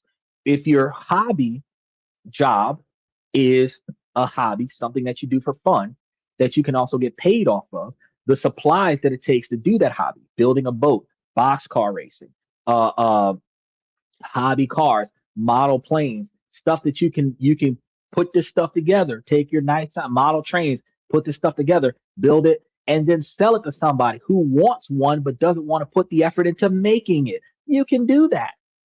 You can do that and then sell it and make you some money. So the people don't think about what they're going to do with themselves when they retire because they spend their whole life working from day to day, living from paycheck to paycheck, wake up, go to work, stay working until they fall asleep, and then they go wake up the next morning and they keep doing that. They don't think about, well, what's going to happen if I didn't have this job taking up 18 hours of my day every day? But if you find things that you can do that actually makes money too, then you can do a lot of stuff.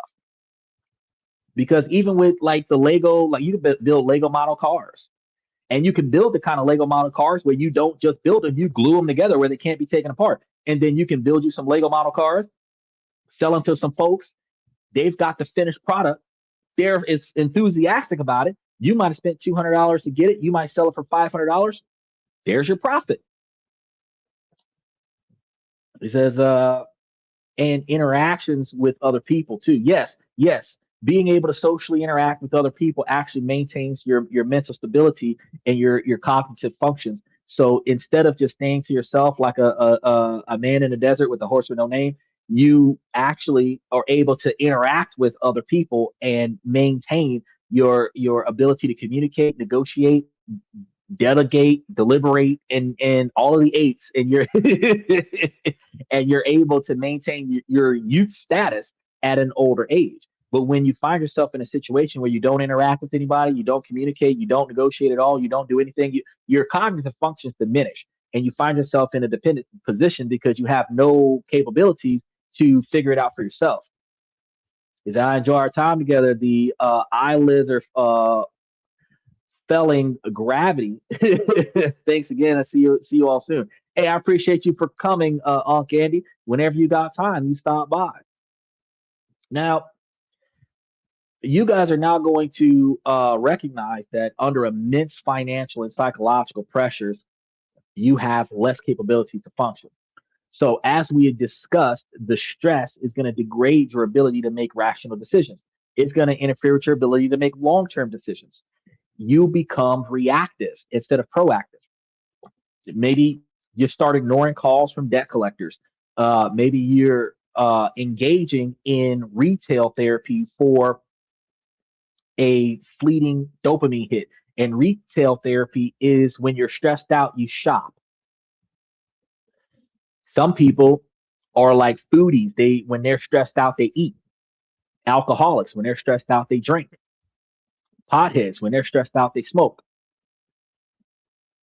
But you're doing it as a form of therapy because of the level of stress that you're under. You're taking this hobby or activity to give you the dopamine hit that you need to relax your stress. But each of these stress induced behaviors makes the underlying financial problem worse because weed is fucking expensive right now. I don't care what, I'm not going to tell you that you should smoke. I'm not going to give you all the health implications for smoking a blunt. I'm just going to tell you that an ounce of weed costs way more money today than what it used to cost in the 80s. That's what I'm trying to tell you. And that's a financial problem that interferes with your ability to be bowling, right? The trap is now self-perpetuating cycles. Your financial reality creates stress, and the stress drives behaviors that reinforces that reality. And this entire process creates a closed system. More income doesn't automatically lead to more wealth because the system is designed to leak that money right back out. So to break that habit, you can't just try harder. You have to consciously redesign the flow of your own financial life. And we're a third of the way through, guys. We diagnosed the problem. So let's talk about how to dismantle it. To regain control, you need to operate with a new set of frameworks, practical modern rules designed for the 2026 reality. So first, we're going to stop guessing and we're going to start knowing. For 1 month, you want to track every dollar that you spend. I told you this yesterday. Once you have that data, you want to apply a framework like that 50-30-20 rule that I told you about yesterday. The rule is not as dogma, but as a powerful diagnostic tool. 50% of your needs, the things that you need, this is going to be for survival essentials, housing, utilities, transportation, work, groceries, and a minimum debt payment quantity. 30% for wants. That's going to be lifestyle spending, dining out, entertainment, hobbies, streaming services, subscriptions, travel. 20% for savings and aggressive debt repayment. And for those of you that like to donate 10% to the Lord, that's part of that 20%, right? This is going to be the most important category. It's your get ahead fund for emergencies, retirement, and extra debt payments. When you categorize your spending, you will look at what likely is discovered to be a terrifying truth. Your need category is nowhere near 50%. It's probably 60, 70%, even higher than that. This is proof that you have a structural problem. If your needs, the things that you cannot live without, not the things that you would prefer to have, the things that you fundamentally cannot live without, are consuming more than 55% of your after tax income, your primary financial goal must be to reduce that percentage. The 20% bucket is your escape hatch. You must protect that at all costs. The reason is so many are trapped is going to be because every minor life hiccup becomes a major debt event. As emergency funds is the single most important tool for breaking the cycle, you can recognize that the pay yourself first mentality is to designate 20% of money away from discretionary spending and personal needs so that you can guarantee that you have a just in case account for whatever the fuck happens tomorrow.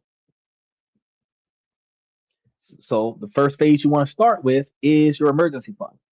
And you want to do like an urgent goal of like 500 bucks.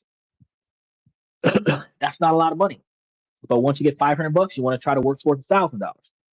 This is going to be enough to handle the most common life emergencies without resorting to high interest credit cards. Stuff like unnecessary or not unnecessary, unexpected flat tires or a tune up or, something minor with your car. That could be like replacing a broken cell phone or something to that effect, right? Then you want to do the second phase is that full emergency fund because once you got your starter fund, as you don't need that money, you keep adding money to it until you reach 3 to 6 months, 9 months, 12 months, 18 months. If you have like a self-funded, if you're entrepreneur, if you work for yourself, you want to have a year to 2 years worth of money sitting there. If you're a teacher and you have 3 months off from work, you want to have a whole a semester or 2 semesters worth of money sitting there. When you start thinking about layoffs, you want to have a year and a half of money there just in case a layoff occurs. So as you don't need this money, you want to build that money up. This money must be kept in a separate liquid high yield savings account. Now, once you reach a certain amount of money, you might want to take the money from your savings account and redirect that money to a brokerage account so that you can expedite growth on a brokerage account so that if in the event that you do need some money, you can refunnel dividends back to your savings account. But either way, you want to make sure that your stuff is covered for 3, 6, 9, 12, 18 months. This is not an investment as of yet. This is just the job that is supposed to be there for stable accessibility when you need it. Your emergency hitman to clean up on life's financial problems. You must treat your contributions to your emergency fund as one of your most important monthly bills. Pay your rent, pay your utility bills, pay your emergency fund, automate the transfer. This is you paying for your own financial stability. Not all debt is created equal. You're going to need a targeted approach based on one critical factor, the interest rates. Then you want to look at your triage of your debt. List out every debt that you have: credit cards, personal loans, car loans, student loans. And for each one, you want to write down the balance and the minimum payment with interest rates. Then you want to identify the toxic debt, anything that's over 7 or 8%. So your mortgage might be okay, but anything above that, like the 22% credit cards, 14% personal loans, you might want to look at that as toxic debt.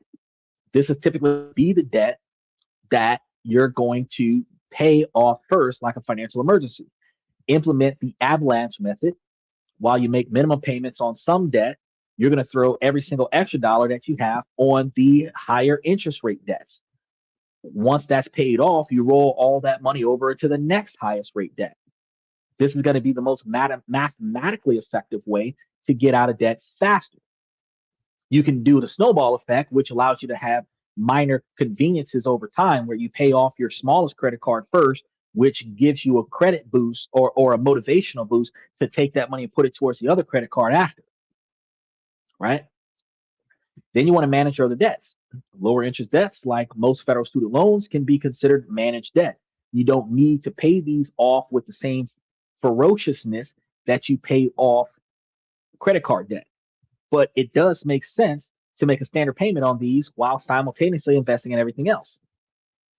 Now, this strategic approach allows you to focus your firepower where it will have the biggest impacts. The do it yourself nature of modern retirement is intimidating, but it also is going to mean the system is predictable. It rewards discipline and consistency. So at 30 years old, you still have time on your side, even at 70 years old. If you start before you need it, you'll have something there. It's not going to be guaranteed to be more than enough, but it'll be more than what you had you not started. So that 15% target from back in the day, your long-term goal should be to invest 15 to 20% of your gross income into retirement. If you're not there yet, start where you can. If you have your employer's 401k match, contributing enough to get the full match is absolute first priority. That's free money. You're guaranteed, right? The number 1% challenge, from there, you commit to the 1% challenge. Every 6 months, increase your contribution rate by 1%. You will barely notice the difference. And over 30 years, it can translate into tens of thousands of, or even hundreds of thousands of dollars. So if you're not there to the 10 to 15% range, you want to start. And 10% can be a lot of money, because if you're making $4,600, that's $460. That might be too much for you in the beginning. You might start with $200 and gradually work up and add an extra $50 to it every 6 months, where you go do $200 a month for the first 6 months and do $250 for the second 6 months, and then do $300 for the third 6 months. and keep working your way up until you reach, I would prefer telling you 20 to 25%. But as you increase the quantity of money that you're putting away every month, you're reducing the quantity of discretionary spending that you need to do, right? But you want to keep this simple. You do not need to be an investment genius. You do not need to be a financial guru. That's what I'm here for.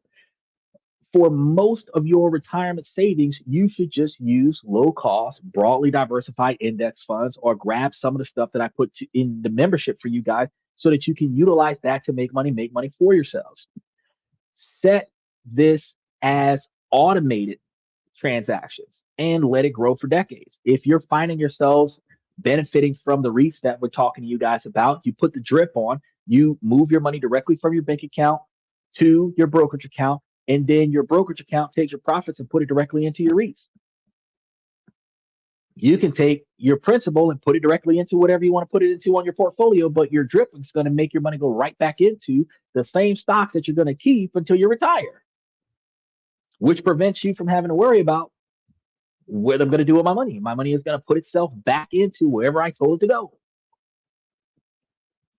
So don't try to time the market. That's never going to work for you.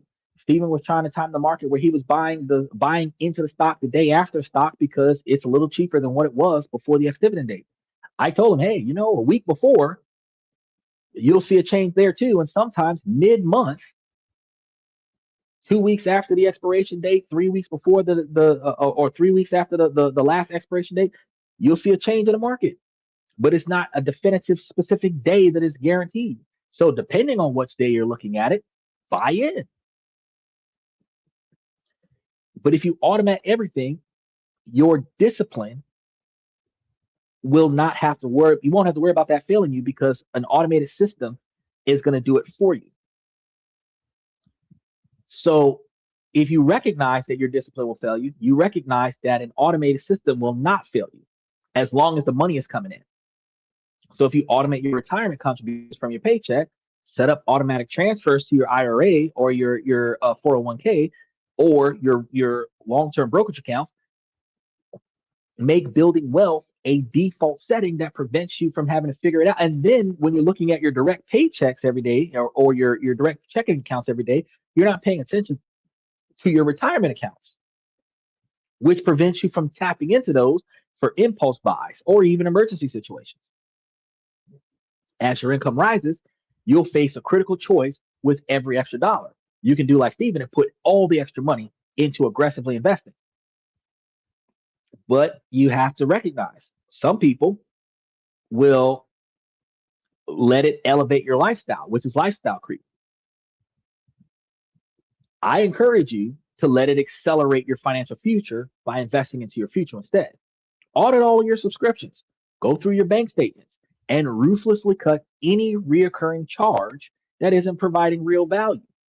A lot of people have the membership with this and that, and it's providing substantial value. For less than $5 a month, you're getting more stuff from me every day of the week than what you would get from a financial advisor in 1 hour. Excuse me, and some financial advisors are charging between $250 and $350 an hour.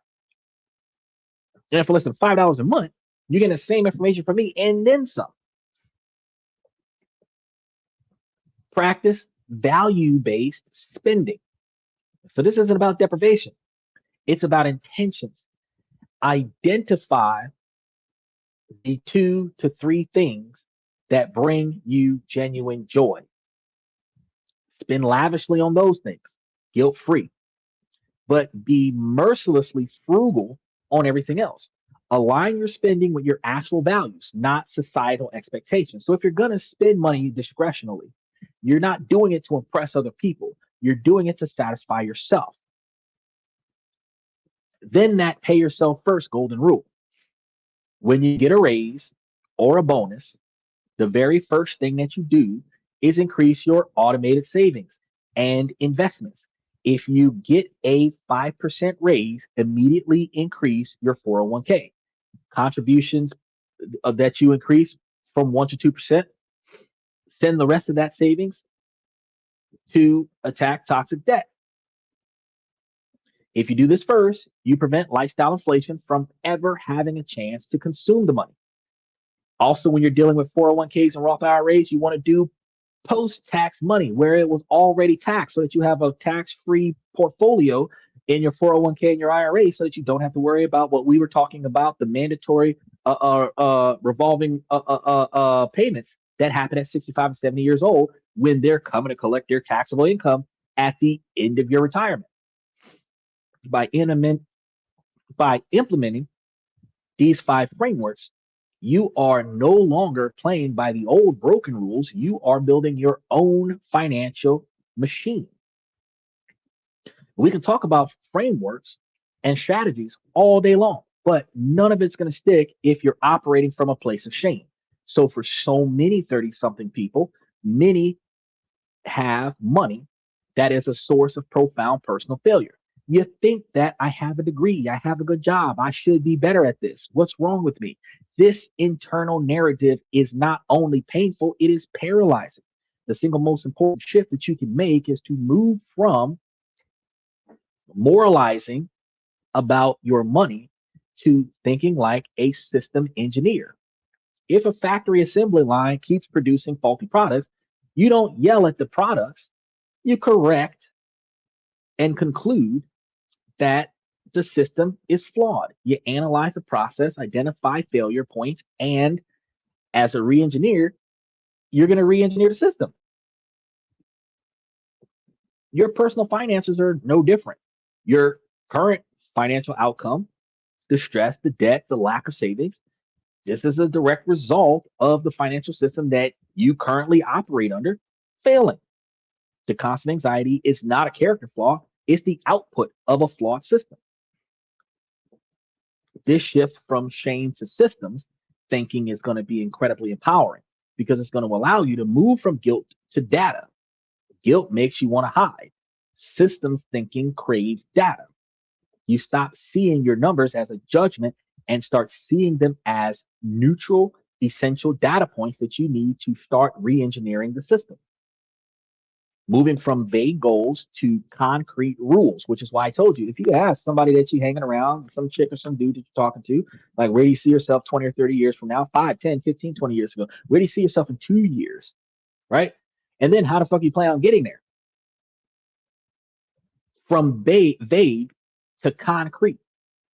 Guilt leads to vague resolutions like, I need to save more. A system thinker creates concrete rules like I'm automatically transferring 10% of every paycheck to my high yield savings account. These rules are the new programming for your financial machine. They work whether you feel motivated or not. If you move from passive victimhood, blaming society, blaming the government, blaming the president for the shit that you got going on, to proactive agencies, the economic system is going to be harder for you in your generation. You have to change from victimhood to proactive agencies. It's very tempting to feel like a passive victim, but a system thinker acknowledges the external environment and then focuses relentlessly on the parts of the system that they can control, which was a stoicism that me and Stephen was talking about. You cannot control the Federal Reserve policy, but you can control your savings rates, which is the rate of money that you save. You can't control the interest rates, but you control how much you put away. You can control your spending choices. Acknowledging the difficulty of the external system doesn't mean that you surrender to it. It means that you recognize that your personal system must be that much more robust to succeed in spite of the challenges. So, like what we're going to be talking about on Monday about the tariffs going up 2.5%, which means that all the goods and services that were being taxed at 10% is going to start spiking. So, while we have inflation from the war and oil prices, we're going to have a higher inflation from the 2.5% consumer goods that's going to be taxed with tariffs since yesterday, which means on Monday, everything's going to cost more, which means you have to have more money to pay for the same shit that was cheaper 3 months ago. So your standard of living, your base standard of living, your 50% standard of living has a 2.5% increase in cost, which means you have 2.5% less purchasing power for your basic needs. That's supposed to be inside of that 50%. The feeling of being trapped at 30 years old is going to be real. The economic headwinds are going to be real. But the story that this is going to be your personal life, the moral failure, that's a lie. Reject that story. Let go of the shame. You are not a bad person. You are a good person running on a bad system. Your task is not to be better. Your task is to build a better system. That process of building a new system is going to start right now. The first step is to get that clarity. This week, your only job is to track where your money is going. Don't judge it. Don't change it. Just track it. Then in the comments, I want you guys to write down exactly what you're trying to do. Building a system. What's it to? It's going to be a declaration to yourself that you're moving from shame to strategy. And if you want to get a deeper step-by-step plan for it, get into the membership because we're providing all of the step-by-step information that you need to proactively put this stuff into action. And we're breaking down each piece of this financial machine week after week for months to come. The financial script that you were handed was from a different era. Following it today is like using an old map to navigate a city that has been completely rebuilt. It's no wonder that you're going to feel lost. But here's the truth. The game is not over. Not even close. You're in your 30s. You're nowhere near the end of your financial story. They're the most critical chapters of your life that you need to rewrite right now in your 30s and early 40s. Yeah, the challenges are real. But you have the information now and the tools that no generation before you ever had. The people who build real lasting wealth from this point forward will be the ones who consciously discarded the old rules and accepted the new realities and systemically build a financial life that is resilient, intentional, and designed for the world as it actually is. It is time to stop feeling stuck and it is time to start building. I tell y'all, this is the kind of stuff that we do not prioritize day to day, month to month, year to year, but we should. And while we don't think about the way things could be in 20, 30, 40, 50 years, we think about what things are this summer and how things might be going into this fall. We don't foreshadow what next year is going to look like, what next summer is going to be like. And as a result, we find ourselves in a position where we're not making the type of decisions that benefits our future. If shit's hard this year, where utility bills are expensive, if you're paying $250 a month for your utility bills this summer, even when your bill goes down to $110 a month in the fall and the winter, you should be paying $250 a month in the fall and the winter. Why?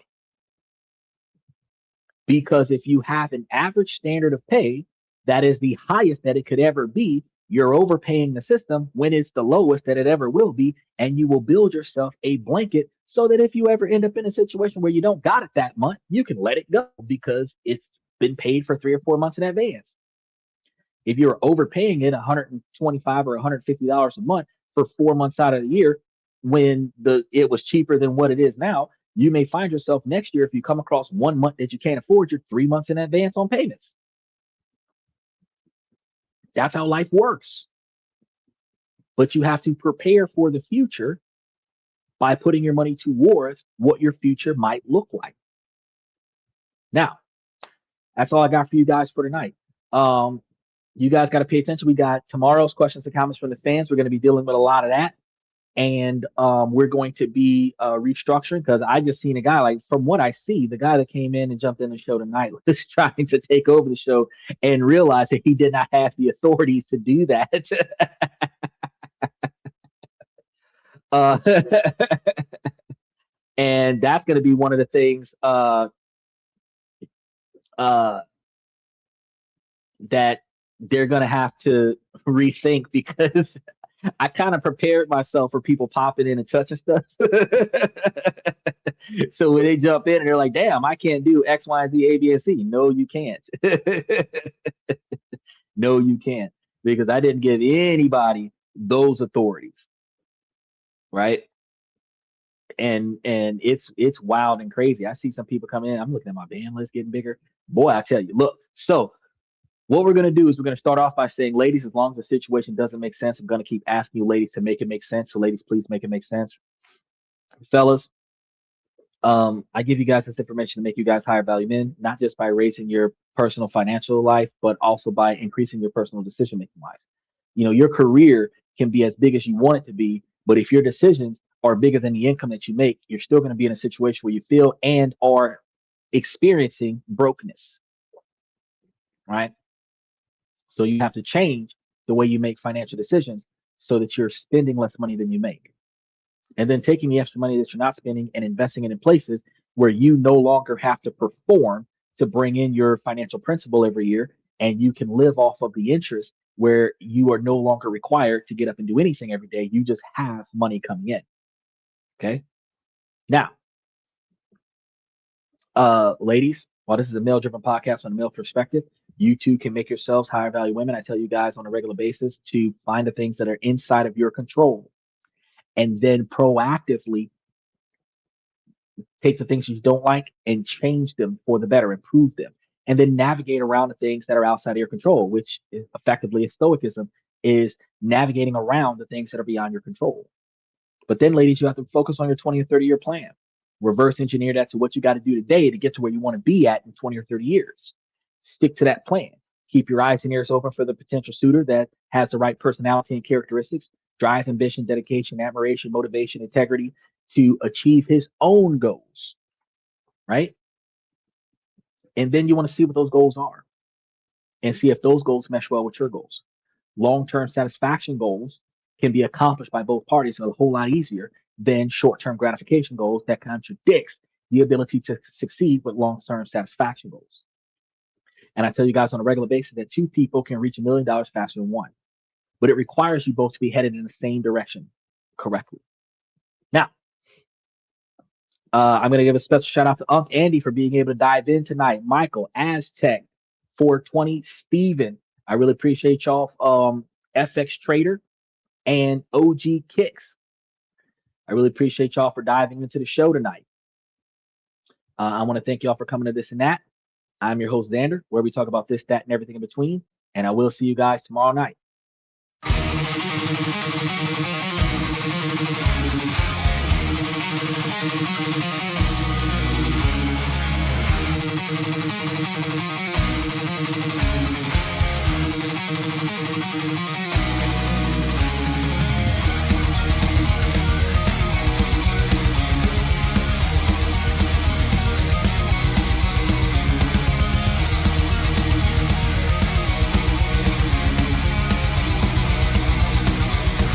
Higher ground.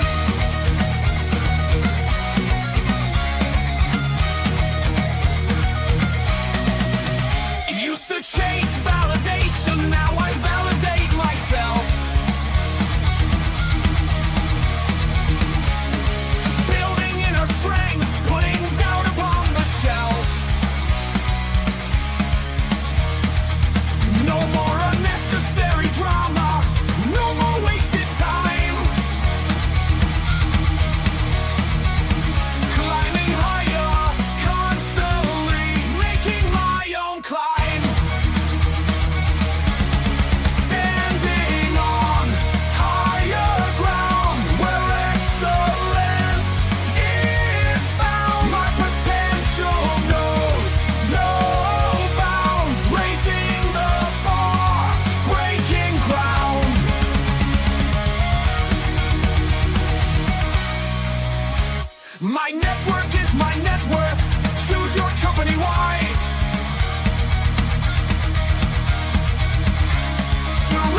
that's my personal command. I'm not mounted on higher ground where excellence is found. My potential knows no bounds, raising the bar, breaking ground.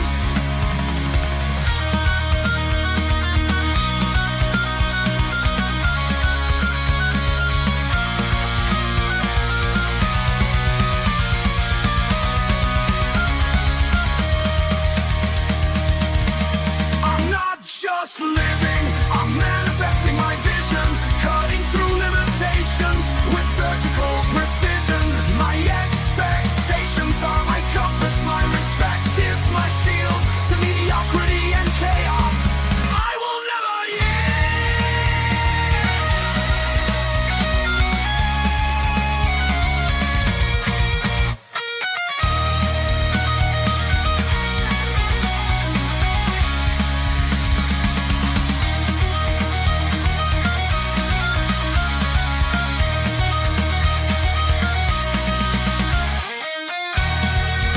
I'm not just living, I'm manifesting my vision, cutting through limitations with surgical precision. My expectations are my compass, my respect is my shield to mediocrity and chaos. I will never yield.